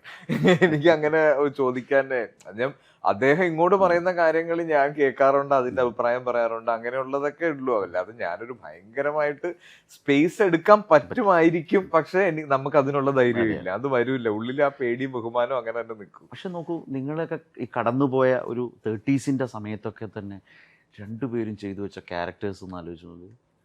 ഈ രാജാവിന്റെ മകൻ ചെയ്യുന്ന സമയത്ത് ലാൽ സാറിന്റെ ഏജ് കേട്ടിട്ട് ഞാൻ ഞെട്ടിപ്പോയിരുന്നു. കിരീടമൊക്കെ ചെയ്യുമ്പോൾ 30-ൽ താഴെയാണ്. ഇപ്പൊ അതൊരു വലിയ ഈ അടുത്ത് നടന്നൊരു ഭയങ്കര മിറക്കിളായിരുന്നു. അത് ലൈഫിൽ എപ്പോഴും ഓർത്തിരിക്കണം. കാര്യം കിരീടം റിലീസ് ചെയ്തു. അപ്പൊ ഞാൻ സിബി സാറ് വിളിച്ചിട്ടുണ്ടായിരുന്നു എന്നെ, PVR-ൽ എൻ്റെ ഒരു സ്പെഷ്യൽ ഷോ നടക്കുന്നുണ്ടെന്ന് പറഞ്ഞു. ഞാൻ അങ്ങ് ചെല്ലുമ്പോ ഒരു മോഹൻലാൽ ഫാനിന് കിട്ടാവുന്ന ഏറ്റവും വലിയ ബ്ലെസ്സിങ് ആയിരുന്നു അത്. ഞാൻ കിരീടം എന്ന് പറഞ്ഞ സിനിമ തിയേറ്ററിൽ മോഹൻലാലിനും സിബിമലയിലിനും ഒപ്പം ഇരുന്നിട്ട് കാണാൻ പറ്റിയെന്ന് പറയുന്നത്, അത് ഞാൻ വളരെ അഭിമാനത്തോടു കൂടി എന്റെ വൈഫിനോടും കുട്ടികളോടും പറഞ്ഞപ്പോഴും അവർക്ക് അതിന്റെ എത്രത്തോളം മനസ്സിലായെന്നറിയില്ല. പക്ഷെ എനിക്കതൊരു ഭയങ്കര കാര്യം. സേതുമാധവൻ മാർക്കറ്റിൽ നിന്ന് കരയുന്ന സമയത്ത് ഞാനിങ്ങനെ തിരിഞ്ഞ് ലാൽ സാറിനെ ഇങ്ങനെ നോക്കും, സ്ക്രീനിലേക്ക് ഇങ്ങനെ നോക്കും. എനിക്ക് ആ മൊമെന്റ് ആസ്വദിക്കണം. അതെ, രണ്ടുപേരും അത് തന്നെ. ഇപ്പം ലാൽ സാറിനെ കുറിച്ച് പറയുമ്പോൾ അതുപോലെ തന്നെ മമ്മൂക്കയുടെയും എത്ര സിനിമകൾ ഇപ്പം ന്യൂഡൽഹിയൊക്കെ ചെയ്യുന്ന സമയത്ത് ഇതൊരു ക്യാരക്ടറാണത്. കാരണം പ്രായം കൊണ്ട് ഇവരെല്ലാം വളരെ താഴെയും, പക്ഷെ അവർ ഏറ്റെടുത്ത കഥാപാത്രങ്ങളുടെ ഒരു വലിയ ഡെപ്ത് ഭയങ്കര. അല്ല, ഈവൻ ഇപ്പം ഞാൻ കഴിഞ്ഞ ദിവസം രേഖാചിത്രത്തിന്റെ സംവിധായകൻ ജോഫിൻ വന്നപ്പം, ജോഫിൻ കാരക്കുടിയില് ധനുഷിന്റെ കൂടെ ഒരു തമിഴ് ഫിലിം മമ്മൂക്ക ചെയ്തുകൊണ്ടിരിക്കുന്നുണ്ടെന്ന് പറഞ്ഞു. അപ്പൊ അതിന്റെ ലൊക്കേഷനിൽ പോയിട്ട് വന്ന് അപ്പൊ അവിടെ മമ്മൂക്ക ആ ഫൈറ്റ് ഷൂട്ട് ചെയ്തുകൊണ്ടിരിക്കുവാണ് എന്ന് പറയുമ്പോഴേ നമുക്കത്, അതായത് വിദേശത്തുള്ള ഒരു പരിചയക്കാരന്റെ വിശേഷം കേൾക്കുന്നതിന്റെ ഒരു ക്യൂരിയോസിറ്റിയിൽ ഞാൻ കേൾക്കും. അപ്പൊ അവിടെ കാരക്കുടിയിൽ അദ്ദേഹം ഫൈറ്റ് ചെയ്യുന്നതിനെ പറ്റിയിട്ടും ഇപ്പോഴും ഇത്രയും എനർജറ്റിക് ആയിട്ട് ഇത്രയും പാഷനേറ്റ് ആയിട്ട് വേറൊരു ലാംഗ്വേജിൽ പോയി ചെയ്തുകൊണ്ടിരിക്കുന്നു എന്ന് പറയുമ്പോൾ നമുക്കൊരു ഭയങ്കര സന്തോഷമാണ്. ശരിക്കും അത് മലയാള സിനിമയുടെ ഒരു ബ്ലെസ്സിങ്സ് ആണ് ഇതുപോലത്തെ ആക്ടേഴ്സും ഇത്തരം ഡയറക്ടേഴ്സും. ഈ രേഖാചിത്രത്തെക്കുറിച്ച് പറഞ്ഞപ്പോഴാണ് മോഹൻലാലിൻ്റെ കരിയിലക്കാറ്റ് പോലെ എന്ന് പറഞ്ഞ സിനിമ കണ്ടിട്ടുണ്ട്. പിന്നെ ആ ഇൻവെസ്റ്റിഗേഷൻ്റെ ഒരു പേസ്, ഒരു സ്ലോ പേസിലാണ് അതിൻ്റെ ഇൻവെസ്റ്റിഗേഷൻ പോകുന്നത്. രേഖാചിത്രത്തിന് എനിക്ക് എവിടേക്കോ അതിനൊന്നും എൻ്റെ തോന്നലാണ്, അതിന് വലിയ കഥയുണ്ടോയെന്നും എനിക്കറിയില്ല, പക്ഷേ എനിക്ക് എവിടേക്കോ അതുപോലൊരു തോന്നൽ. കാരണം വളരെ വളരെ നല്ല ഒരു ട്രാവലാണ് ആ സിനിമ ഇങ്ങനെ മുന്നോട്ട് കൊണ്ടുപോകുന്നത്. അതും എനിക്ക് തോന്നുന്നു 2000 ലാസ്റ്റ് ഇയർ അല്ലേ, അതും ഈ പറഞ്ഞ ജേണിയിലെ ഏറ്റവും പ്രധാനപ്പെട്ട ഒരു സിനിമയാണ്. വളരെ ഗംഭീരമായി ആ കഥാപാത്രത്തെ എടുത്ത് എന്തൊരു സിനിമയാണത് ശരിക്കും. അതിന്റെ സ്ക്രിപ്റ്റ് വായിച്ച് തുടങ്ങിയ സമയത്ത് നമുക്കും കുറെ ഫ്ലാഷ് ബാക്സ് ഇങ്ങനെ പോകുന്നുണ്ടായിരുന്നു. ഇതിന്റെ റെഫറൻസസ് പറയുന്ന സമയത്തും ഇതിന്റെ ഈ ജോഫിൻ രാമും കൂടി ഇതിന്റെ കഥ പറയുമ്പോൾ ഓരോ ഇൻസിഡൻസ് പറയുമ്പോഴും ഇതിന്റെ പഴയ റെഫറൻസസ് പറയും, അന്ന് ഈ സിനിമ ഇങ്ങനെ വരാനുള്ള കാരണങ്ങൾ പറയും. അപ്പം നമുക്കും ഇതൊരു സ്റ്റഡി മെറ്റീരിയൽ പോലെയായിരുന്നു. ഷൂട്ട് ചെയ്യുന്ന സമയത്തൊക്കെ ആ മമ്മൂക്കയുടെ പോർഷൻസ് ഷൂട്ട് ചെയ്യുമ്പോൾ ആ ലൊക്കേഷൻ റീക്രിയേറ്റ് ചെയ്തല്ലോ. വല്ലാത്ത കൗതുകവും ഒരു ടൈം ട്രാവൽ ആയിരുന്നു ശരിക്കും. എനിക്ക് ആ സമയത്ത് ഷൂട്ടില്ല, ഞാൻ ലൊക്കേഷനിൽ പോയി നിൽക്കും ഇത് കാണാൻ വേണ്ടിട്ട്. അപ്പൊ ഞാന് അതില് ഭരതൻ സാറിനെയും കമൽ സാറിനെയും ജോൺ പോൾ സാറിന്റെയും റെഫറൻസസ് കാണിക്കുന്ന സമയത്ത് ഇവർക്ക് വേണ്ടിയിട്ട് ഒരു ഓഡിഷൻ നടന്നിട്ടുണ്ടായിരുന്നു ഈ സ്ക്രീനിൽ കാണിക്കാനുള്ളവർക്ക് വേണ്ടി. അപ്പൊ കമൽ സാറായിട്ട് ചെയ്തത് ജനൂസ് തന്നെയാണ്, കമൽ സാറിന്റെ മോൻ തന്നെയാണ്. അപ്പൊ ഈ കമൽ സാർ ജനൂസിന് വേണ്ടി പറഞ്ഞു കൊടുത്ത കുറെ ആ സമയത്ത് ഇൻഫർമേഷൻസ് ഒക്കെ നമ്മളുമായിട്ട് ഷെയർ ചെയ്തിട്ടുണ്ടായിരുന്നു. ഒരു കാലത്തെ ഇങ്ങനെ വല്ലാതെ ആ സിനിമയൊക്കെ ഇഷ്ടപ്പെട്ട മനുഷ്യർ അവരെയൊക്കെ വീണ്ടും വല്ലാതെ ഇഷ്ടപ്പെടുത്തുന്ന ഒരു തരത്തിലുള്ളൊരു അതൊരു അപൂർവമായൊരു ഒരു തോട്ട് തന്നെയായിരുന്നു. പിന്നാണല്ലോ മേക്കിംഗ് വരുന്നത്. സിനിമയുടെ ഒരു മാജിക് അതാണ്. ഭയങ്കര രസമായിട്ട് വന്നു അത്. അതുപോലെ ഈ ചില കോമ്പിനേഷൻസ്, ഇപ്പോൾ ബിജു മേനോൻ, സ്വരാജ് ഒക്കെ ആയിട്ടുള്ളൊരു, സുരാജ് വെഞ്ഞാറമ്മൂടുമായിട്ടുള്ള കോമ്പിനേഷൻ, ഇത് വളരെ വേറിട്ട് നിൽക്കുന്നതായി തോന്നിയിട്ടുണ്ട്. അതിൽ യഥാർത്ഥത്തിൽ അതിൻ്റെ ഒരു കെമിസ്ട്രി എന്താണ് ശരിക്കും? അത് ഒരു സൗഹൃദത്തിൻ്റെ കൂടി അബ്സല്യൂട്ട്ലി ഫ്രണ്ട്ഷിപ്പാണത്. എനിക്ക് ആദ്യം അത് ഫീൽ ചെയ്തിരുന്നത് ലാൽ സാറായിട്ടായിരുന്നു. സിദ്ദിഖ് ലാൽ സാർ ഉണ്ടല്ലോ, ഹണീബി 2013 അതെ. അതിനു മുന്നേ ഞങ്ങൾ ഒഴിമുറി എന്ന് പറഞ്ഞ സിനിമയും സോൾട്ട് ആൻഡ് പെപ്പർ ആണ് ഞങ്ങൾ ഫസ്റ്റ് ഒരുമിച്ച് വരുന്നത്. ട്രാഫിക്കിന് ശേഷം മലയാളത്തിൽ വളരെ സ്ട്രൈക്കിംഗ് ആയി വന്നൊരു ഒരു മാറ്റത്തിന്റെ മറ്റൊരു സിനിമയായിരുന്നു, ഒരു കുഞ്ഞു സിനിമയായിരുന്നു. അപ്പൊ ഞങ്ങള് സോൾട്ട് ആൻഡ് പെപ്പറിന്റെ ഫോട്ടോഷൂട്ടിന് ഞാൻ ലാൽ സാറിനെ കാണുമ്പോ കാര്യം നമ്മള് എഗെയിൻ ചെറുപ്പം മുതലേ കാണുന്ന പേര്, ഒരു ഗംഭീര ആക്ടർ, ഒരു ഭയങ്കര ശബ്ദമുള്ള ഒരാൾ, ഒരു ഗംഭീര ഡാൻസർ എന്നൊക്കെ പറഞ്ഞ, അതായത് എല്ലാ രീതിയിലും സിനിമയുടെ എക്സ്പീരിയൻസസ് ഉള്ള, ഏത് മേഖലയും പ്രൊഡക്ഷൻ മുതൽ ആക്ടിങ് വരെയുള്ള എല്ലാത്തിലും തെളിയിച്ച ഒരാൾ. അപ്പൊ ഞാൻ ഇതിന്റെ എല്ലാ റെസ്പെക്റ്റിലുമാണ് ലാൽ സാറിന്റെ കൂടെ നിൽക്കുന്നത്. പക്ഷെ ലാൽ സാറിന്റെ അടുത്ത് നിന്നാണ് ഞാൻ ഈ സൗഹൃദങ്ങൾ എത്രത്തോളം സിനിമയിലേക്ക് ഇതിന്റെ ഒരു എൻഡ് റിസൾട്ടിൽ റിഫ്ലക്ട് ചെയ്യും എന്നല്ല. ഇപ്പൊ സോൾട്ട് ആൻഡ് പെപ്പർ ഞാൻ ഭയന്ന് നിന്നിരുന്നെങ്കിൽ ഒരിക്കലും ഈ മനുവും കാളിദാസുമായിട്ടുള്ള കെമിസ്ട്രി ഉണ്ടല്ലോ, അതായത് കിട്ടില്ല. ഞാൻ ഈ നമ്മുടെ റിലേഷനിൽ ഒരു കോംപ്ലിക്കേഷൻ വന്ന സമയത്ത് ഞാൻ അവിടെ നിന്ന് പോവാണെന്ന് പറഞ്ഞ് ഇറങ്ങുമ്പോ എന്താണ് പ്രശ്നം, എന്താ ബ്രാൻഡ് മാറ്റി പിടിക്കാം എന്ന് പറയുന്നുണ്ടല്ലോ. അത്രയും വലിയൊരു കണക്ഷനിലേക്ക് ഈ റിലേഷൻ കൊണ്ടുവരണം. അത് ശരിക്കും ലാൽ സാർ ആ സിനിമയ്ക്ക് വേണ്ടിയിട്ട് എനിക്ക് തന്നു ആ സ്പേസ്.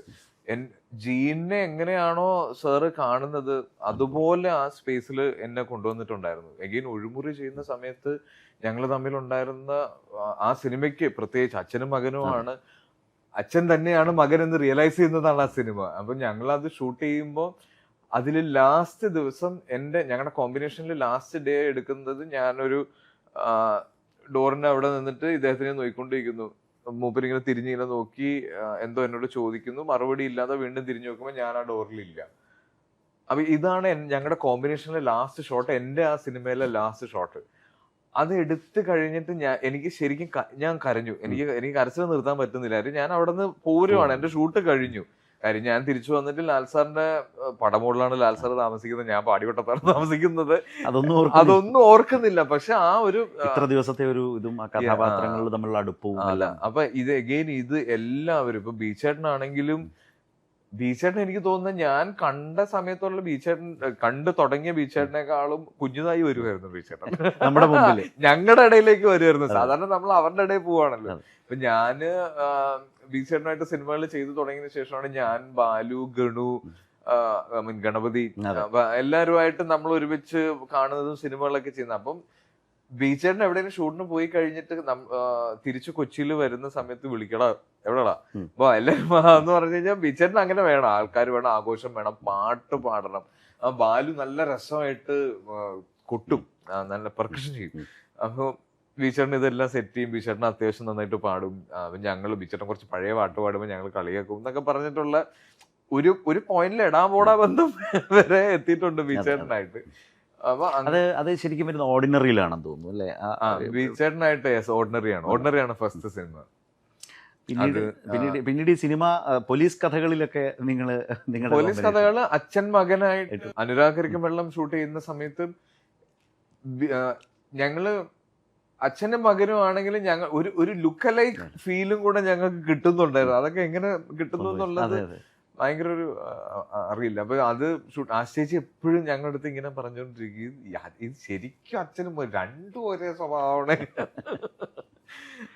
അങ്ങനെ സിനിമ തലവൻ ചെയ്യുന്ന സമയത്തും പിന്നെ ഞാൻ ബീച്ചേട്ടൻ എന്നോട് പറഞ്ഞു, ഞാൻ കഥ കേൾക്കുമ്പോ നീ ഉണ്ടെങ്കിൽ സിനിമ ചെയ്യൂല ചോദിക്കല്ലേ. തലവനില് ഞങ്ങള് പറയുന്ന ഒരു ഡയലോഗ് ഉണ്ടല്ലോ, ഞങ്ങൾ ഇരട്ട പറ്റതാണെന്ന് തോന്നുന്നു എന്ന് പറയുന്നുണ്ട്. ഞാൻ ഇയാളെ പറ്റി എന്റെ അടുത്ത് പറയും. ഇപ്പൊ ഞാൻ ഈ ഇതില് കോട്ടയംപേട്ടില് ചാർലി സാർ, നമ്മുടെ തമിഴിലെ ചാർലി എന്ന് പറഞ്ഞ ആക്ടർ ഉണ്ടല്ലോ, അദ്ദേഹം വന്നിട്ട് ഞങ്ങളുടെ സിനിമയെ പറ്റിയിട്ട് എന്തോ അദ്ദേഹം മെൻഷൻ ചെയ്ത് തുടങ്ങുമ്പോൾ അദ്ദേഹം പറഞ്ഞൊരു ഡയലോഗ് ഇതാണ്, ഞാൻ ഇപ്പോഴും ഓർക്കുന്നുണ്ട് സാർ, ആ പടം കണ്ടപ്പോൾ നിങ്ങൾ ഇരട്ട പറ്റാണെന്ന് തോന്നിയപ്പോൾ എനിക്കത് സ്ക്രീനിൽ ഫീൽ ചെയ്യാറുണ്ട് എന്ന് പറഞ്ഞു. ഇതിൽ ഈ പറഞ്ഞ സിനിമകളുടെ ഒരു, നമ്മൾ സിനിമയ്ക്ക് അകത്തുകൂടി സഞ്ചരിച്ചാണ് വർത്തമാനം പറഞ്ഞു, പല സിനിമകളെ കുറിച്ചൊക്കെ ഓർത്തും പറഞ്ഞുമാണ് പോകുന്നത്. പക്ഷേ ശ്രദ്ധിച്ചൊരു കാര്യം, മലയാളത്തിൽ മാത്രം ഇങ്ങനെ തന്നെ നിൽക്കുകയാണ്. ഇതുവരെ മറ്റൊരു ഭാഷയിലെ സിനിമകളും മോഹിപ്പിച്ചിട്ടില്ലേ? കാരണം കൂടെയുള്ള ഒരുപാട് ആളുകൾ ഈ ഭാഷകളിലൊക്കെ പോയിട്ടുണ്ട്. ഒരു വിസ വേണമെങ്കിൽ അവരൊക്കെ എടുത്തു തന്നിട്ടുണ്ട്, ഞാൻ മേടിച്ചു.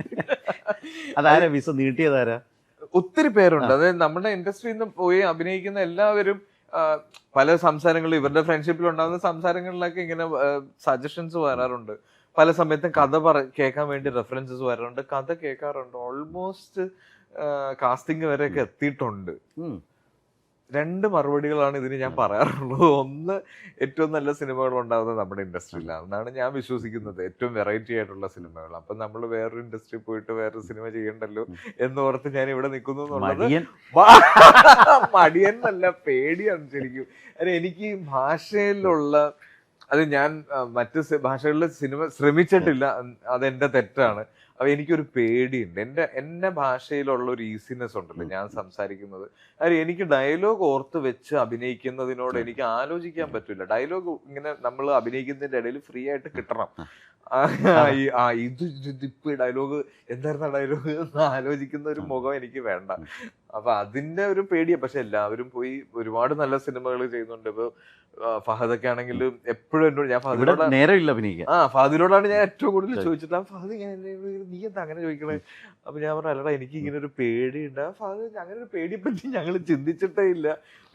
ചിന്തിച്ചതുകൊണ്ടായിരിക്കും എനിക്ക് ആ പേടി വന്നത്. എന്തായാലും എനിക്കൊരു ചെറിയ പേടി. ഇപ്പൊ തന്നെ സുരാജ് ആണെങ്കിലും വളരെ സജീവമായി ചെയ്തു.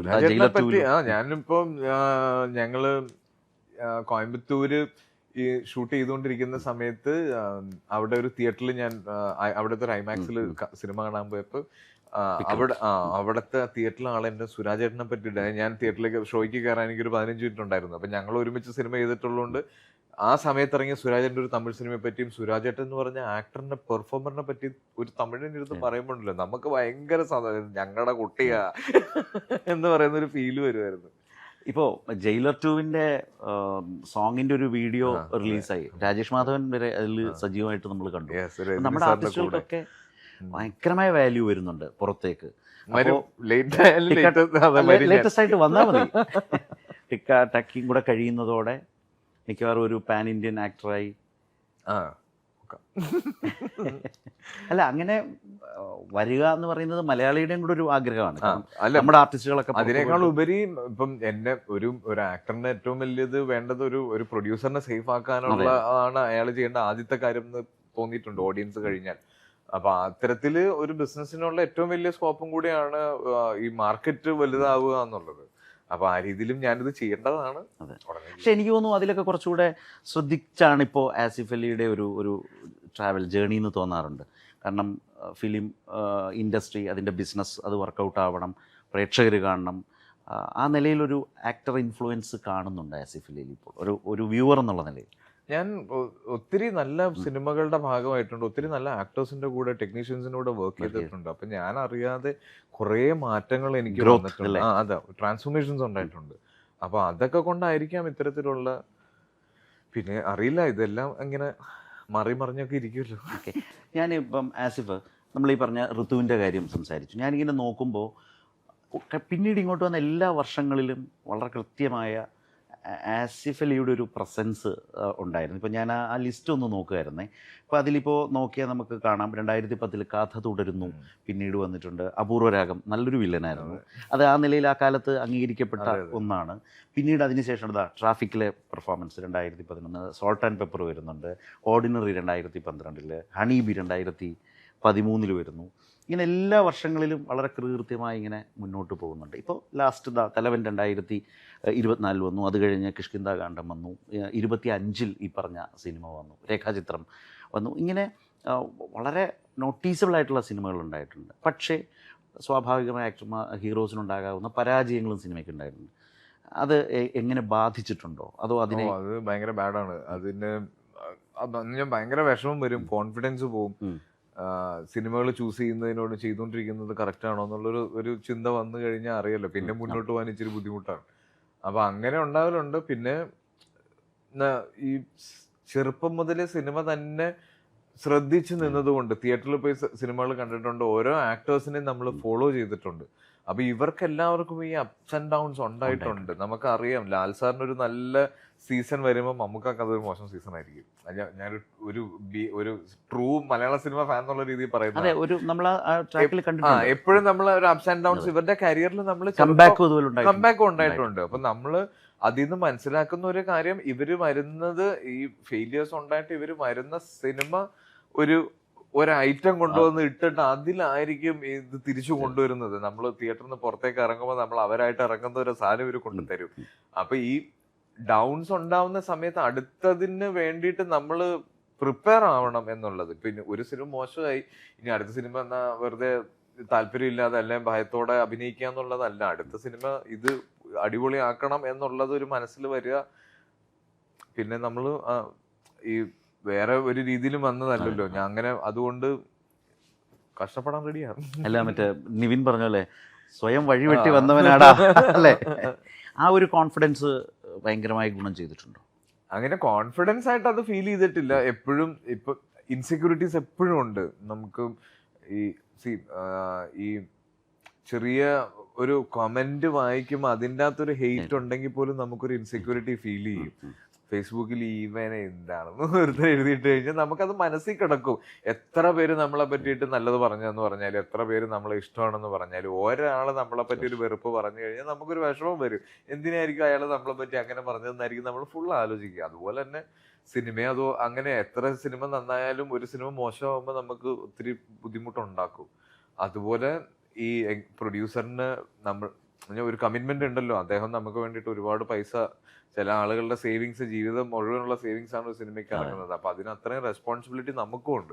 അപ്പൊ നമ്മുടെ ചോയ്സസ് പല സമയത്തും നമ്മൾ യെസ് പറയുന്നിടത്താണ് ഒരു സിനിമ ഉണ്ടാകുന്നത്. ആ യെസ് പറയാൻ കുറച്ച് കൂടുതൽ സമയം എടുക്കണം എന്നുള്ളത് ഇങ്ങനെയുള്ള പല ഫെയിലിയേഴ്സിനും കൂടെയാണ് മനസ്സിലായത്. ഒരു സിനിമ ചെയ്യാൻ തീരുമാനിക്കുന്നതിന് മുന്നേ എത്രത്തോളം പേഷ്യൻസ് കാണിക്കണം എന്നുള്ളത് ഓരോ പരാജയത്തിൽ നിന്നുമാണ് പഠിച്ചത്. പക്ഷേ ഈ ഡയറക്ടേഴ്സ് ഉണ്ടല്ലോ, ഇപ്പം സിബി സാറിൻ്റെ കൂടെ ആ കാലത്ത് സിനിമകൾ ചെയ്ത അടുപ്പത്തിൻ്റെ ഒരു കാലം, പിന്നീട് ഒന്നിലേറെ സിനിമ ചെയ്ത ജിസ്സാണെങ്കിൽ എത്ര സിനിമകൾ ചെയ്തിരിക്കുന്നു. അങ്ങനെ അതാ പറഞ്ഞത്. അപ്പോൾ അങ്ങനെ ഡയറക്ടേഴ്സ് വീണ്ടും വീണ്ടും ചൂസ് ചെയ്യുന്നത് അത് ഒരു ഒരു നല്ല ഒരു പ്രത്യേകതയെ ആസിഫ് അലിയുടെ കാര്യത്തിൽ തോന്നിയിട്ടുണ്ട്. എനിക്ക് എപ്പോഴും ഞാൻ വിശ്വസിക്കുന്നത് ഞാനൊരു ഡയറക്ടേഴ്സ് ആക്ടറാണ്. എന്നെ ഒരു സംവിധായകൻ നന്നായിട്ട് ഉപയോഗിക്കണേ എന്നുള്ളതാണ് എൻ്റെ ഏറ്റവും വലിയ ആഗ്രഹം. അപ്പൊ അതില് ഓരോന്നും ഓരോ ട്രൈ ചെയ്യാനോ ഓരോന്ന് ക്രാക്ക് ചെയ്യാനോ ഓരോ സംവിധായകന്റെ കൂടെ അവരുടെ ഒരു ടൂള് പോലെ നിൽക്കുക എന്നുള്ളതാണ് ഞാൻ എപ്പോഴും ആഗ്രഹിക്കുന്നത്. അപ്പൊ ഈ സംവിധായകൻ, ഞാൻ എപ്പോഴും തമാശക്ക് പറയും, സംവിധായകൻ കിണറ്റി ചാടാൻ പറഞ്ഞാലും ഞാൻ ചാടും. അപ്പൊ എനിക്ക് കോൺഫിഡൻസ് തരുന്ന അത്തരത്തിലുള്ള ഒരു കൃത്യമായ ഒരു ക്യാപ്റ്റനുള്ള ടീമിൽ കളിക്കാനാണ്. അപ്പൊ ആ ക്യാപ്റ്റൻസി കിട്ടുന്നത് ഇപ്പൊ ഇതുപോലുള്ള സംവിധായകരുടെ നിന്നാണ്. ഇപ്പം സിബി സാറിന്റെ കൂടെ വർക്ക് ചെയ്യുമ്പോൾ ദുരുദ്ദേശങ്ങൾ ഒരുപാടുണ്ട്. പഴയ മോഹൻലാൽ സിബി മലയിൽ കഥകളൊക്കെ കേൾക്കുക, പണ്ടത്തെ എക്സ്പീരിയൻസസ്, നമ്മൾ ഇഷ്ടപ്പെട്ടിട്ടുള്ള സിനിമകളുടെ, ഇപ്പൊ രഞ്ജിയേട്ടന്റെ കൂടെയൊക്കെ ഇരിക്കുന്ന സമയത്ത് ഈ ഒത്തിരി ഞാൻ ലാസ്റ്റ് എനിക്ക് തോന്നുന്നു രാവണപ്രഭുവില് ആ തിയേറ്ററിന്റെ ഹോസ്പിറ്റലിന്റെ പുറത്ത് ലാൽ സാർ വന്ന് വണ്ടിയിൽ നിന്ന് ഇറങ്ങിയിട്ട് ഇങ്ങനെ നടന്ന് ആ കാല് വെച്ച് ഡോർ ഇങ്ങനെ അടിച്ചിട്ട് ഇങ്ങനെ വളഞ്ഞൊരു പോക്കുണ്ട്. അതൊക്കെ പ്ലാൻ ചെയ്തതാണോ ലാൽ സാർ? ഇത്രേ ഉള്ളൂ എന്റെ സംശയം. ഇത് പറഞ്ഞു കൊടുത്ത് ചെയ്യുന്നതാണോ ഇവര് കൈ നിടുന്നതാണോ? അപ്പൊ ഇങ്ങനെയുള്ള കാര്യങ്ങളൊക്കെ ചോദിച്ച് മനസ്സിലാക്കാൻ മറുപടി നമ്മള് സാറിന്റെ അത് കഴിഞ്ഞാൽ ആ സമയത്ത് അദ്ദേഹം ചെയ്യുന്നതാണ് അതെല്ലാം എന്നാണ് പറയുന്നത്. ഇപ്പൊ ഈ ഞാൻ ആ പെർട്ടിക്കുലർ സിനിമയെ പറ്റി പറഞ്ഞുകൊണ്ടാണ് ഈ ചീപ്പ് ഡയലോഗ് ആണെന്ന് ഓർക്കരുത്, വാച്ച് കാർട്ടിയറാണ് എന്ന് പറയുമല്ലോ അടിക്കുന്നതിന് മുന്നേ. അപ്പൊ അത് രഞ്ജിയേട്ടൻ പറഞ്ഞത് ഈ സിനിമ ഷൂട്ട് ചെയ്യുമ്പോ ഇത് കണ്ടിന്യൂറ്റി ലാൽ സാറിന് സ്വന്തം വാച്ച് അത്. അപ്പൊ ഇത് ഫൈറ്റിലേക്ക് എത്തിയ സമയത്ത് ലാൽ സാർ രഞ്ജിയേട്ടനോട് ചോദിച്ചു, രഞ്ജി ഇത് കാർട്ടിയറാണ്, ഞാനിത് ഫൈറ്റിന്റെ ഇടയിൽ എന്ന് പറയുമ്പോ അല്ലാതങ്ങ് പറഞ്ഞിട്ട് ഊരി വെച്ചോളാം. അങ്ങനെ അതാണ് എന്നോട് പറഞ്ഞത്. ആളുകൾ എപ്പോഴും ശ്രദ്ധിക്കുന്ന ഒരു ഡയലോഗായത് അല്ലേ. അപ്പൊ അതൊക്കെയാണ് ഞാനും ട്രൈ ചെയ്യുന്നത്. ഇതിപ്പോ ഇത്തരത്തിലുള്ള ഇത് ഇംപ്രവൈസേഷൻ ആണോ, ഇത് സ്ക്രിപ്റ്റിലുണ്ടോ, ആ സമയത്ത് നിങ്ങൾ പറഞ്ഞു കൊടുക്കുന്നതാണോ, അത് ആക്ടേഴ്സ് ചെയ്യുന്നതാണോ എന്നൊക്കെ. ഇപ്പം ലാൽ സാറിനെ പറ്റി നമ്മൾ പറയുമല്ലോ, ഏറ്റവും കൂടുതൽ ആളുകൾ പറയുന്നത് ഈ ഷോട്ടിന് മുന്നേ ഇദ്ദേഹത്തിന്റെ ഒരു ട്രാൻസ്ഫോർമേഷൻ ഉണ്ട്. നമ്മളോടൊക്കെ തമാശ പറഞ്ഞിരുന്നിട്ട് ഞാനതാ മനസ്സിലാലോചിച്ചു. അപ്പൊ അത്തരത്തിലുള്ള മാജിക്കുകളെ പറ്റിയിട്ടൊക്കെ ഇവര് കൂടെ വർക്ക് ചെയ്തവരാണല്ലോ. അപ്പൊ സിബി സാറിനൊക്കെ ഒരുപാട് കാര്യങ്ങൾ അത് പറഞ്ഞു തരും.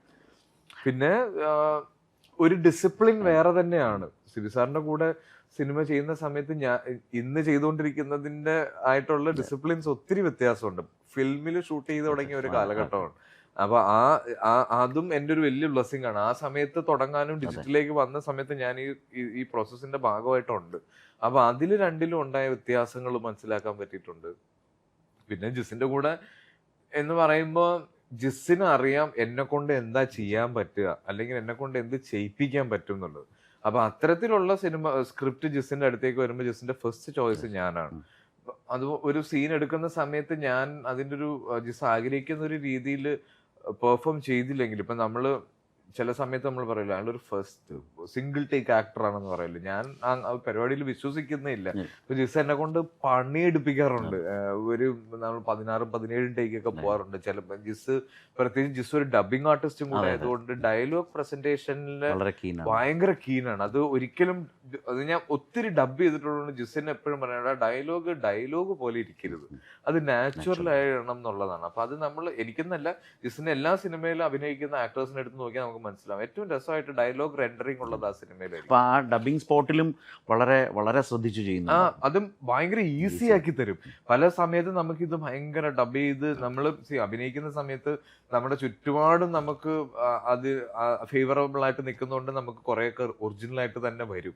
പക്ഷെ ഇത് ഡബിങ്ങിൽ റീക്രിയേറ്റ് ചെയ്യുന്ന സമയത്ത് നമുക്ക് പല സമയത്ത് ഇത് ഫേക്ക് ആയി പോകാറുണ്ട്. ഈ ആസിഫിനെ ഏറ്റവും കൂടുതൽ ആസിഫിനെ തന്നെ വല്ലാതെ ഇഷ്ടം തോന്നിപ്പിച്ച ആസിഫിൻ്റെ ഒരു പെർഫോമൻസ് എന്ന് പറയുന്നതാണ്. നമ്മൾ പ്രതീക്ഷിച്ചതിനും അപ്പുറം തന്നെ വരിക, നമുക്കൊരു വലിയ സന്തോഷം തോന്നുക, അങ്ങനെ തോന്നിപ്പിച്ച മൊമെൻ്റ് ഏതായിരുന്നു? ഈ കോമ്പിനേഷൻ അകത്തൊക്കെ ചെയ്യുമ്പോൾ ചിലപ്പോൾ അത് സംഭവിക്കുമല്ലോ, നല്ല ഡയറക്ടേഴ്സിൻ്റെ കൂടെ ആസിഫിനെ അറിഞ്ഞ് പെർഫോം ചെയ്യിച്ചുകൊണ്ടിരിക്കുമ്പോൾ പിന്നീട് സ്ക്രീനിൽ കാണുമ്പോൾ സ്വയം ഇഷ്ടം തോന്നിയ എനിക്ക് ബാഹുൽ, കിഷ്കിന്ദകാണ്ഡത്തിന്റെ റൈറ്റർ ഉണ്ടല്ലോ ബാഹുൽ, അതായത് ബാഹുലാണ് ഇതിന്റെ സിനിമറ്റോഗ്രാഫറും ബാഹുലാണ്. അപ്പൊ ബാഹുല് ഈ ഒരു ഷോട്ട് നമ്മൾ പെർഫോം ചെയ്തുകൊണ്ടിരിക്കുന്ന സമയത്ത് ബാഹുലിന്റെ ബാഹുൽ ക്യാമറ കൂടെ നോക്കുമ്പോൾ ഈ ഹാഫ് ഓഫ് ദ ഫേസ് നമുക്ക് കാണാനില്ല.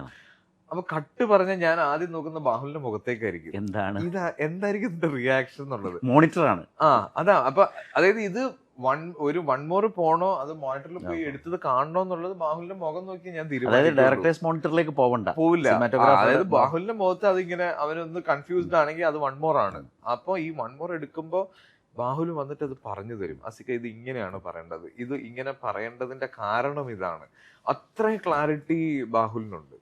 അപ്പൊ എനിക്ക് ശരിക്കും ആ ഒരു അങ്ങനെ ഒരു ഗൈഡൻസ് കൃത്യമായിട്ട് പറയാനുള്ളത് ബാഹുലിനെയാണ്. ഇമോഷൻസിന് ഒരുപാട് പ്രാധാന്യമുള്ള സിനിമയായിരുന്നു കിഷ്കിന്ധാകാന്ഡം. പ്രത്യേകിച്ച് കുട്ടേട്ടന്റെ കൂടെ, അതെ അതെ, കുട്ടേട്ടന്റെ കൂടെ വിജയരാഘവൻ എന്ന് പറഞ്ഞ ഒരു ആക്ടറിന്റെ കൂടെ നിന്ന് ചെയ്യുമ്പോൾ അത് നമുക്ക് ഗോഡ് ഫാദറിൽ ഇദ്ദേഹത്തിന്റെ അച്ഛനെ കണ്ടിട്ടുള്ളത് കൊണ്ട് എനിക്ക് കിഷ്കിന്ധാകാന്ഡത്തിലെ പല സീക്വൻസസിലും ഈ ഇത് ഇങ്ങനെ ഈ ഒരു പരകായ പ്രവേശം എന്നൊക്കെ പറയുന്നത് ഫീൽ ചെയ്തിട്ട് ഞാൻ ഈ ദേഷ്യപ്പെടുന്ന ഈ ഇദ്ദേഹത്തിന്റെ മെമ്മറിയിൽ അടുക്കും ചിട്ടയും പോയി കഴിഞ്ഞിട്ട് തിരിച്ചു വന്നിട്ട് ഇദ്ദേഹം അപർണയുടെ അടുത്ത് ദേഷ്യപ്പെടുന്ന ഒരു സീക്വൻസ് ഉണ്ട്. അതിൻ്റെ അകത്ത് നമുക്ക് ഒറിജിനൽ ഡയലോഗ്സ് കേൾക്കുന്ന സമയത്ത് ഇദ്ദേഹത്തിന്റെ അച്ഛനെ തന്നെ ഓർമ്മ വരുന്നത്. അപ്പൊ അവിടെ ഇമോഷൻസ് കൂടെ നിൽക്കുക എന്നുള്ളത് അല്ല, അതായത് ആ സീനിൽ അങ്ങനെ കഴിയുന്ന ഒരു മനുഷ്യന്റെ കൂടെ ജീവിക്കുന്ന ആളായി മാറാൻ കഴിയണം. അല്ലെങ്കിൽ ഓഡിയൻസ് അത് വേർതിരിച്ച് തന്നെ നിൽക്കും. അത് അതിലേക്ക് ഭയങ്കരമായിട്ട് ജെല്ലാവുക എന്ന് പറയുന്നൊരു കാര്യമുണ്ട്. അതാണ് ശരിക്കും ആ സിനിമ തന്നൊരു വലിയ ഒരു സുഖം. അതായിരുന്നു ശരിക്കും നിങ്ങൾ ഓരോരുത്തരും ഇങ്ങനെ സഫർ ചെയ്യുന്നത് നമുക്കിങ്ങനെ കാണാമായിരുന്നു. അത് ഭയങ്കര പെയിൻഫുള്ളും ആയിരുന്നു. പ്രത്യേകിച്ച് അതില് ഈ എൻ്റെ മകൻ ചച്ചു മരിച്ചു കിടക്കുന്നത് കണ്ട് റിയാക്ട് ചെയ്യുക എന്ന് പറയുന്നത്, അപ്പം നിങ്ങൾക്കൊരു മകനുള്ളതുകൊണ്ട് നമുക്ക് അറിയാം അല്ലേ നമ്മള് എങ്ങനെയാണ് അത് അഭിനയിക്കുക എന്നുള്ളതൊരു ഭയങ്കര ഒരു ട്രാവലായിരുന്നു ആ സിനിമ. ഒരുപാട് പ്രതീക്ഷിക്കാത്ത തലങ്ങളിലൂടെ സഞ്ചരിക്കുന്ന ഒരു സിനിമയായിരുന്നു. ഇന്നും ഞാനിപ്പം ഈ ഫിലിം ഫെയറിന് ഞാൻ മമ്മൂക്കാടെ ഇത് പറഞ്ഞില്ല, ആ ഫിലിം ഫെയർ കൊച്ചിയിൽ വെച്ച് നടന്നായിരുന്നു. അപ്പൊ ഞാനന്ന് സുഹാസിനി മാമിനെ ഞാൻ ആദ്യമായിട്ട് അന്ന് അവിടെ വെച്ച് കണ്ടത്. അപ്പൊ ഞാൻ ഭയങ്കര എക്സൈറ്റഡ് ആയിട്ട് ഇവർ ആരോടൊക്കെ സംസാരിച്ചു. അപ്പൊ ഞാൻ പുറകിൽ ഇങ്ങനെ പോയി നിന്ന് ഇവരിങ്ങനെ തിരിയുമ്പോഴത്തേക്ക് ഞാൻ ഇങ്ങനെ മാം ഞാൻ ആസിഫ് അലി എന്ന് പറയുമ്പോഴത്തേക്ക് ഇവർ എൻ്റെ അടുത്ത് വന്നിട്ട് മോനെ ഞാൻ കിഷ്കിന്ധാകാന്ഡം കണ്ടു, ഞങ്ങൾ രണ്ടുപേരും കൂടി ഇരുന്നാണ് കണ്ടത്. എന്തൊരു ഈ സിനിമയെ പറ്റിയിട്ട് ഭയങ്കര കാര്യമായിട്ട് പറഞ്ഞപ്പോൾ നമുക്കൊരു ഇൻട്രൊഡക്ഷൻ ആണ് ആ സിനിമ അവിടെ തന്നിരിക്കുന്നത്. അപ്പോൾ അത് എഗെയിൻ ഒരു മാജിക് ആണ്. ആ ഫാമിലി ഈ സിനിമയെ പറ്റിയിട്ട് ഇത്രയും സംസാരിക്കുക എന്ന് പറഞ്ഞാൽ ആ സിനിമ എന്തായിരിക്കും. അതെ, അതിന് തന്നെ ഒരു അംഗീകാരം കിട്ടുന്നു എന്ന് പറയുമ്പോൾ ഒരു ആക്ടർ എന്നുള്ള നിലയിലുള്ള ഒരു റെസ്പോൺസിബിലിറ്റി, നമ്മുടെ കോൺഫിഡൻസ് ലെവല്, പ്രത്യേകിച്ച് ഇത്തരം ക്യാരക്ടേഴ്സ് ഏറ്റെടുക്കാനുള്ള നമ്മുടെ ഒരു പക്ഷെ ഈ താല്പര്യം ഒക്കെ വർദ്ധിപ്പിച്ചോ? ഇല്ല, എനിക്കെന്താ ഞാനും ഈ അവാർഡ്സ് കിട്ടിയ പല ആളുകളും പിന്നെ സ്ട്രഗിൾ ചെയ്യുന്നതിനെ പറ്റിയിട്ട് അതായത് ഈ നമ്മുടെ അടുത്ത് അത്ര എക്സ്പെക്ട് ചെയ്യാൻ തുടങ്ങും പിന്നെ. അപ്പൊ എനിക്ക് ശരിക്കും ഈ സ്റ്റേറ്റ് അവാർഡിന്റെ ഏറ്റവും വലിയ സന്തോഷം എന്ന് പറഞ്ഞാൽ എന്റെ വീട്ടിലേക്ക് ഇത് കൊണ്ടുപോകും എന്നുള്ള, പാപ്പാനെ ഉമ്മാനെ കൊണ്ട് കാണിക്കാൻ മുമ്പോട്ട് വെച്ചിട്ട് ഞാൻ അതിന്റെ ഈ അവാർഡ് കിട്ടിയ സമയത്തും ഞാൻ പ്രസംഗിച്ചതും അത് തന്നെയായിരുന്നു. കാര്യം ഞാൻ പഠിച്ചുകൊണ്ടിരിക്കുമ്പോൾ അങ്ങനെ ഭയങ്കര സ്റ്റുഡിയസ് ആയിട്ടുള്ളൊരു സ്റ്റുഡന്റ് ഒന്നും അല്ലായിരുന്നു. അപ്പം പല സമയത്തും നമുക്ക് നെഗറ്റീവാണ് സ്കൂളിൽ നിന്നും വീട്ടിൽ കോളേജിൽ നിന്നും ഒക്കെ വിളിച്ചു പറയുന്നതും ഒക്കെ. അങ്ങനെ പിന്നെ ഇവർ ആഗ്രഹിച്ചതുപോലെ ഒരു പ്രൊഫഷൻ ഒന്നും ചൂസ് ചെയ്തിട്ടും ഇല്ല. സിനിമ അൺസർട്ടൺ ആയിരുന്നു. അപ്പൊ അങ്ങനെ എപ്പോഴും ലൈഫിൽ ഞാൻ ഒരു മകൻ എന്നുള്ള രീതിയിൽ ഞാൻ ടെൻഷനാ കൊടുത്തോണ്ടിരുന്നതെന്ന് ഞാൻ റിയലൈസ് ചെയ്തത് എനിക്കൊരു മകനായപ്പോഴാണ്. അപ്പൊ ഞാൻ ഇതിന് എന്തായിരിക്കും ഇവരെ സന്തോഷിപ്പിക്കാൻ പറ്റുക അതെല്ലാം ചെയ്യണം എന്നാണ് ഇപ്പൊ ഒരു മകൻ എന്നുള്ള രീതിയിൽ ഞാൻ ആഗ്രഹിക്കുന്നതും ആലോചിക്കുന്നതും. അപ്പൊ സ്റ്റേറ്റ് അവാർഡ് ഡിക്ലെയർ ചെയ്യുന്നു, ഞാൻ ലിസ്റ്റിലുണ്ടെന്ന് പറയുമ്പോൾ എന്റെ മനസ്സിൽ ഏറ്റവും വലിയ പ്രാർത്ഥന അത് തന്നെയായിരുന്നു. എനിക്ക് നമ്മള് മറ്റേ SSLCക്ക് ഡിസ്റ്റിങ്ഷൻ കിട്ടിയെന്നൊക്കെ പറയുന്ന പോലെ എന്തെങ്കിലും ഒന്ന് വീട്ടിൽ പറയാം. അപ്പൊ ഞാനിത് ഭയങ്കര ആഗ്രഹിച്ചതും ഇത് കിട്ടിയതും ഇതിന്റെ എല്ലാ സന്തോഷവും ഷെയർ ചെയ്തതും വീട്ടിൽ തന്നെയാണ്. അതൊരിക്കലും എന്റെ കരിയറിലേക്കോ ആക്ടിങ്ങിലേക്കോ ഞാൻ എടുത്തിട്ടില്ല. എടുത്താൽ ചിലപ്പോൾ ഞാൻ വേറെ ശരിക്കും വീട്ടിനകത്ത് അത് തരുന്നൊരു വലിയ സന്തോഷമുണ്ടല്ലോ അല്ലേ, അതിനൊരു സ്പേസ് ഉണ്ട്. അത് മാത്രമല്ല അനിയനെ കൂടെ സിനിമാക്കാരനാക്കി ചേട്ടനായിട്ട് ഇരിക്കുക, അങ്ങനെ കൂടെ ഒരു പേര് ദോഷം അല്ലെങ്കിൽ അങ്ങനെയും കൂടെ ഒരു ബ്രാൻഡിങ് ഉള്ളപ്പോ അതും അനിയൻ സിനിമ അവനൊരു പ്ലാനിലേ ഇല്ലായിരുന്നു. ചേട്ടൻ സിനിമയിലല്ലേ, സിനിമയിൽ അഭിനയിക്കുന്നില്ലേ, സിനിമ ചെയ്യുന്നില്ലേ എന്ന് ചോദിച്ചാണ് സിനിമയിലേക്ക് അവൻ വന്നത്. അപ്പം എല്ലാവർക്കും ഉള്ള പോലെ ബന്ധുക്കളും നമുക്കുണ്ടല്ലോ. അപ്പൊ ഇവര് നമ്മളോട് ചോദിക്കും അതെന്താണ് അച്ഛന് എന്നാ വിളിക്കുക, അച്ഛനൊരു സിനിമ നീ മേടിച്ചു കൊടുക്കാൻ. എനിക്ക് മേടിച്ചു കൊടുക്കാൻ പറ്റില്ല. അപ്പൊ അതൊരു വലിയ റെസ്പോൺസിബിലിറ്റി ആയി മാറിക്കൊണ്ടിരിക്കുന്ന സമയത്താണ് അവന്റെ ചോയ്സസ് ഓഫ് സിനിമകളും വന്നു. ഇപ്പൊ സംഭവം എന്ന് പറഞ്ഞ സിനിമ, അതും നന്നായി ആളുകൾ ചർച്ച ചെയ്തൊരു സിനിമയാണ്, ഇഷ്ടപ്പെട്ട സിനിമയാണ് ആളുകൾ. അങ്ങനെ ഞാൻ എങ്ങനെ ഒരു സിനിമാക്കാരനാകും എന്ന് ആഗ്രഹിച്ചിരിക്കും എന്റെ വീട്ടിലൊരു സിനിമാക്കാരൻ കൂടെ വന്നു. അതെ, ഓക്കെ. അപ്പൊ ഇതിന് ഇത്ര വലിയ വാല്യൂ ജനങ്ങളുടെ ഇടയിൽ കിട്ടുന്നു, ആ പുരസ്കാരം വീടിനുള്ളിൽ എത്തിച്ചു എന്നുള്ളതാണ് ആ പുരസ്കാരത്തിന്റെ ഒരു വലിയ സന്തോഷം. ഓക്കെ, ഞാൻ ആസിഫിനെ കുറിച്ച് നേരത്തെ കേട്ടൊരു കാര്യം, സീനിലേക്കൊക്കെ പോകുമ്പോൾ ഭയങ്കര സൈലൻ്റ് ആവും, അതിൽ മാത്രം കോൺസെൻട്രേറ്റ് ചെയ്യും, വലിയ സംസാരമൊന്നും സെറ്റിലുണ്ടാവില്ല, അതിൻ്റെ ഒരു ഫോക്കസിൽ ഇങ്ങനെ നിൽക്കും എന്ന് പറയും. നേരത്തെ നമ്മളൊക്കെ പറഞ്ഞല്ലോ, ഇപ്പോൾ ലാൽ സാർ ഇവരൊക്കെ മമ്മൂക്കയൊക്കെ ആണെങ്കിൽ സംസാരിച്ചിരിക്കുന്നിടത്തു നിന്ന് പോയി ഒരു വളരെ സ്വാഭാവികമായി ബിഹേവ് ചെയ്യും. ലാലേട്ടനൊക്കെ ആണെങ്കിൽ തമാശ പറഞ്ഞിരിക്കുന്നിടത്തു നിന്ന് പോയിട്ട് വളരെ കൃത്യമായി വേറൊരു ക്യാരക്ടറായി മാറുന്നുണ്ട്. ആസിഫിൻ്റെ ശൈലി മറ്റൊന്നാണല്ലേ? കേട്ടത് ശരിയാണ്. അതെ അതെ അതെ, എനിക്ക് ഡിസ്ട്രാക്ഷൻസ് പൊതുവെ ഹാൻഡിൽ ചെയ്യാൻ ഇച്ചിരി ബുദ്ധിമുട്ടാണ്. പ്രത്യേകിച്ച് അഭിനയിച്ചുകൊണ്ടിരിക്കുന്ന സമയത്ത് ചുറ്റും ഉണ്ടാവുന്ന ശബ്ദങ്ങളും അങ്ങനെയൊക്കെ വരുന്ന സമയത്ത് ഞാൻ പെട്ടെന്ന് ഡിസ്ട്രാക്റ്റഡ് ആയി പോകും. അപ്പൊ അതുകൊണ്ടാണ് എപ്പോഴും സൈലൻസ് വേണമെന്ന് പറയുന്നത്. പിന്നെ ഈ ചില സീക്വൻസസ് ഒക്കെ ഷൂട്ട് ചെയ്യുമ്പോൾ ബാക്കിയുള്ളവരും പ്രിഫർ ചെയ്യുന്നത്, ഇപ്പൊ ഡയറക്ടർ ആയാലും കൂടെ അഭിനയിക്കുന്നവരായാലും ഒക്കെ പ്രിഫർ ചെയ്യുന്നത് ആ മൂഡ് ക്രിയേറ്റ് ചെയ്ത് നിൽക്കുക എന്നുള്ളത് തന്നെയാണ്. അപ്പൊ അതിനു വേണ്ടിയിട്ട് അങ്ങനെ ശ്രമിക്കാറുണ്ട്. പിന്നെ നമ്മളൊന്നും അവരെ പോലെ സൂപ്പർ ടാലന്റഡ് അല്ലാത്തത് കൊണ്ട് ഈ പറയുന്ന പോലെ സ്വിച്ച് ഇട്ട് മാറാന്നുള്ള മാജിക് ഒന്നും പഠിച്ചിട്ടില്ല. അപ്പൊ എനിക്ക് ഇതാണ് എന്റെ രീതി, കംഫർട്ട് അതാണ്. അത് ഓരോരുത്തർക്ക് ഓരോ ഇതാണ് അതിന്റെ റിസൾട്ട്. രണ്ട് നമ്മൾ പഠിക്കുന്ന സമയത്ത് എഴുതി പഠിച്ച് പോയി ജയിക്കുന്നവരുണ്ട്, ഒന്നും പഠിക്കാതെ പോയി ജയിക്കുന്നവരുണ്ട്. ഞാൻ ഈ എഴുതി പഠിച്ച് വളരെ ശ്രദ്ധിച്ച് അല്ലേ. ഓക്കെ, ഭയങ്കര സന്തോഷമുള്ള കുറേ കാര്യങ്ങളാണ് നമ്മൾ കരിയറിൽ നിന്നുകൊണ്ട് സംസാരിച്ചു വന്നത്. മുമ്പ് പറഞ്ഞ പോലെ മക്കളുടെ കാര്യത്തിൽ, പാരൻറ്റിങ്ങിൻ്റെ കാര്യത്തിൽ വളരെ ശ്രദ്ധിക്കുന്ന സമയം, വീട്ടിൽ കൂടുതൽ സമയം സിനിമ കഴിഞ്ഞാൽ ഏറ്റവും അധികം ചിലവഴിക്കുന്നു എന്ന് പറഞ്ഞാൽ. പിന്നെ ഒരു കാര്യം ഉണ്ട്, ഫോണുമായിട്ടുള്ള ഫോൺ ബന്ധത്തിലെ ആസിഫ് എക്കാലത്തും വിശ്വപ്രസിദ്ധനായ ആളാണ്. ഇപ്പോഴും അങ്ങനെ തന്നെയാണല്ലോ അല്ലേ? പരാതികൾ പറഞ്ഞ ലേറ്റസ്റ്റ് പരാതികൾ എന്തെങ്കിലും, അല്ലെങ്കിൽ ചർച്ച ചെയ്യപ്പെട്ട സംഗതികൾ അത് എല്ലാവരും അക്സെപ്റ്റ് ചെയ്തു. എന്നെ ഫോണിൽ വിളിച്ച് കിട്ടില്ല എന്നുള്ളത്. കാര്യം ഞാൻ പറഞ്ഞില്ലേ, ഞാനൊരു മിനിമൽ ഡിസ്ട്രാക്ഷൻ ആഗ്രഹിക്കുന്ന ഒരാളാണ്. ഞാൻ എവിടെയാണോ എന്താണോ ചെയ്യുന്നത് അത് ഞാൻ ആസ്വദിച്ച് ചെയ്യും. എനിക്ക് അതിൻ്റെ ഇടയിൽ വേറെ, ഇപ്പൊ പ്രത്യേകിച്ച് ലൊക്കേഷനിലൊക്കെ ഉള്ള സമയത്ത് നമ്മളൊരു ഷോട്ട് കഴിഞ്ഞ് തിരിച്ചു വന്ന് ഫോൺ മേടിച്ച് നോക്കുമ്പോൾ അതിനകത്ത് ചിലപ്പോൾ നമ്മൾ കാണാൻ ആഗ്രഹിക്കാത്ത ഒരാളുടെ മിസ് കോൾ ഉണ്ടാവും, ഒരു മെസ്സേജ് ഉണ്ടാവും, ഒരു ചോദ്യം ഉണ്ടാവും, അതിനൊരു ഉത്തരം നമ്മൾ കൊടുക്കണം.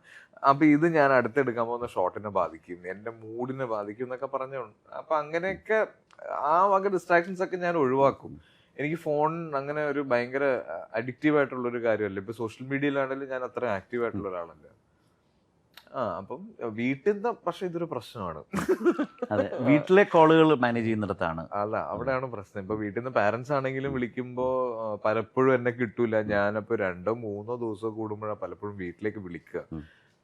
പിന്നെ അതും ഹൈയും ഇപ്പം അതിന് 12 വയസ്സായി, ഹൈ 9 ഇയേഴ്സ് ഓൾഡ്. അപ്പം ഈ സമയത്ത് മാക്സിമം വീട്ടിൽ നിൽക്കാൻ ശ്രമിക്കുന്നുണ്ട്. പിന്നെ പ്രൊഫഷൻ ഇങ്ങനെ ആയതുകൊണ്ട് പലപ്പോഴും യാത്രകൾ ഒരുപാട് മനസ്സിലാവും. പക്ഷെ എന്താണെന്ന് വെച്ചാൽ ഞാൻ മനസ്സിലാക്കിയ ഒരു കാര്യം, നമ്മള് വിചാരിക്കുന്നതിനേക്കാൾ പെട്ടെന്നാണ്. കാര്യം ഞാൻ ഈ എല്ലാ ദിവസവും ഈ കുട്ടികളുടെ ഫോട്ടോസും വീഡിയോയും വൈഫ് ഇങ്ങനെ വാട്സാപ്പിൽ അയക്കുമല്ലോ. അപ്പം ഇതിന്റെ ഒരു കളക്ഷൻ എന്റെ വാട്സാപ്പിലുണ്ട്. അപ്പൊ ചിലപ്പോൾ നമ്മളിങ്ങനെ എടുത്തിട്ട് ഗാലറി പോയിട്ട് ഇത് ആദ്യം മുതലേ നോക്കുമ്പോൾ ഇവര് പെട്ടെന്ന് വളർന്നു പോകുന്നു എന്ന് നമ്മൾ റിയലൈസ് ചെയ്യുന്നുണ്ടല്ലോ.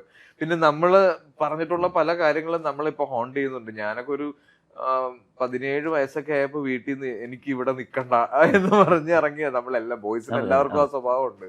അപ്പൊ ഇതൊക്കെ എന്റെ വീട്ടിൽ സംഭവിച്ചേക്കാം. അപ്പൊ അതിനു മുന്നേ കുറച്ച് സമയം കുറെ നല്ല മെമ്മറീസ് ഇവരായിട്ട് കുട്ടികളുടെ ഒരു മാറ്റം ഉണ്ടല്ലോ, ഒരു അടുത്തൊരു സ്റ്റേജിലേക്കുള്ളൊരു, അതിനു മുമ്പ് ഒരു സ്റ്റേജ് ആണല്ലോ. നമ്മൾ കാണിച്ചു കൊടുക്കേണ്ട ഒരുപാട് കാര്യങ്ങളുണ്ടെന്ന് എനിക്ക് തോന്നുന്നു. ഇപ്പൊ ആളുകളോട് പെരുമാറുന്ന രീതിയും അവരുടെ സേഫ്റ്റിയും അവരുടെ പബ്ലിക് ഇന്ററാക്ഷൻസും ഒക്കെ നമ്മൾ കണ്ടാണ് പഠിക്കുന്നത്. അപ്പൊ ആ സമയത്ത് ഞാൻ അവരുടെ കൂടെ വേണം. പക്ഷേ ഇതിനിടയിൽ ആസിഫ് ഈ അടുത്ത കാലത്ത് ഇപ്പോൾ രാജ്യത്തെ സ്റ്റുഡൻസിൻ്റെ വലിയൊരു സ്ട്രൈക്കും കാര്യങ്ങളൊക്കെ നടന്നപ്പോഴും ഇതിൽ നിന്നൊക്കെ അകന്നു നിന്നാലും ആ കമ്മിറ്റഡ് റെസ്പോണ്ട് ചെയ്യേണ്ട സ്ഥലങ്ങളിൽ റെസ്പോണ്ട് ചെയ്യുന്ന ഒരു ആസിഫിനെ കൂടി കണ്ടിരുന്നു. സോഷ്യൽ മീഡിയ റെസ്പോൺസ് കൂടെ ജഡ്ജ് ചെയ്യപ്പെടുക എന്ന് പറയുന്നത് എനിക്ക് കുറച്ച് ബുദ്ധിമുട്ടുള്ള കാര്യമാണ്. കാര്യം എൻ്റെ ആറ്റിറ്റ്യൂഡും എൻ്റെ പൊളിറ്റിക്സും എന്താണെന്നുള്ളതിൽ എനിക്ക് കൃത്യമായ ധാരണകളുണ്ട്. ഞാനപ്പോൾ അതിൽ കൃത്യമായ പ്രതികരണങ്ങൾ ചെയ്യുന്ന ഒരാളാണ്. പക്ഷെ സോഷ്യൽ മീഡിയയിൽ കൂടെ ഇതിന് പ്രതികരിക്കുന്നില്ല, അല്ലെങ്കിൽ ഇത് എന്തിനു പ്രതികരിച്ചു എന്നൊക്കെ പറഞ്ഞത് കാര്യം ഇത് തെറ്റിദ്ധരിപ്പിക്കപ്പെടാവുന്ന ഒരുപാട് ഏരിയകളുണ്ട്. ഇതിൻ്റെ അകത്ത് പല വ്യാഖ്യാനങ്ങളുണ്ടാവും നമ്മൾ പറയുന്നതിനോടൊക്കെ. അപ്പൊ അങ്ങനെയൊക്കെ ഉള്ളതുകൊണ്ടാണ് ഈ സോഷ്യൽ മീഡിയ പ്രതികരണങ്ങൾ ഉണ്ടാവാതിരിക്കുന്നത്. പക്ഷെ ഒരു ആർട്ടിസ്റ്റ് എന്നുള്ള നിലയിൽ ചില ഉത്തരവാദിത്തങ്ങൾ ഉണ്ടാവും, ഒരു കലാകാരന്റെ തീർച്ചയായിട്ടും അതെ. ഉത്തരവാദിത്തം. ആളുകൾ ഫോളോ ഇപ്പം ഇത്രയും അറ്റൻഷൻ കിട്ടുന്ന ഒരാൾ ഒരു പേഴ്സണാലിറ്റി എന്നുള്ള രീതിയിൽ എന്റെ റെസ്പോൺസിബിലിറ്റിയും കൂടെയാണ് എന്റെ അഭിപ്രായം പൊതുജനങ്ങൾ അറിയിക്കുക എന്നുള്ളത്. അപ്പൊ അത് ഞാൻ ചെയ്യലുണ്ട്. പിന്നെ ഇൻസ്റ്റഗ്രാമിൽ ഞാൻ ഇന്ന് ഒരാളെ പറ്റി സഹതപിച്ചുകൊണ്ടോ ഒരു പോസ്റ്റ് ഇടുന്നു, അടുത്ത സ്റ്റോറി എന്റെ സിനിമയുടെ ഒരു പാട്ടാവുന്നു എന്നൊക്കെ പറയുന്ന എന്റെ ഐഡിയൽ കോൺഫ്ലിക്ട്സ് എനിക്കുണ്ട്.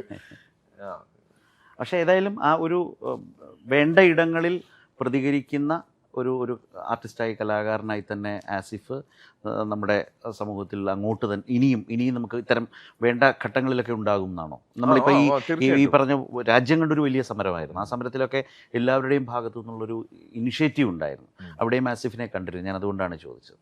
തീർച്ചയായിട്ടും ഞാൻ എന്റെ അഭിപ്രായങ്ങൾ കൃത്യമായി പറയാറുണ്ട്. അത് എല്ലാ കാലത്തും എൻ്റെ അടുത്ത് എന്നോടുള്ള ചോദ്യങ്ങൾക്ക് എനിക്കൊരു മറുപടി കൃത്യമായിട്ട് ഉണ്ടാകലുണ്ട്. അപ്പോൾ ചിലത് പറയാൻ പാടില്ലെന്നും ചിലത് ഇത്രയും പറയണ്ടെന്നും ഒക്കെ പിന്നീട് ആളുകൾ എന്നെ ഉപദേശിക്കാറുണ്ട്. അപ്പൊ ഞാനും കുറച്ച് കൺഫ്യൂസ്ഡ് ആവലുണ്ട്. അപ്പൊ അതുകൊണ്ടാണ് ഒതുങ്ങല്ല ഉള്ളത്. എന്നാലും എൻ്റെ അഭിപ്രായങ്ങൾ ഞാൻ ശക്തമായി പറയും. ഒരു കലാകാരനാണ് ഏറ്റവും അധികം ജാതിയും മതവും ഒന്നും ഇല്ലാത്തൊരു മനുഷ്യ സമൂഹത്തെ ഏറ്റവും അധികം മനസ്സിലാക്കാൻ കഴിയുന്നത്. ആ നിലയ്ക്ക് ഒരു കമ്മ്യൂണിറ്റി എങ്ങനെയാവണം? ആസിഫ് അലിയുടെ ഒരു കാഴ്ചപ്പാട് എന്താണ്? പലതരം ജാതി ചിന്തകൾ, മതചിന്തകൾ, അല്ലെങ്കിൽ അത്തരം പല കോൺഫ്ലിക്ട്സും ഉണ്ടല്ലോ. ഇതിനൊക്കെ അപ്പുറമുള്ളൊരു ഒരു സമൂഹത്തെക്കുറിച്ചുള്ള ആസിഫ് അലിയുടെ കൺസെപ്റ്റ് എന്താണ്?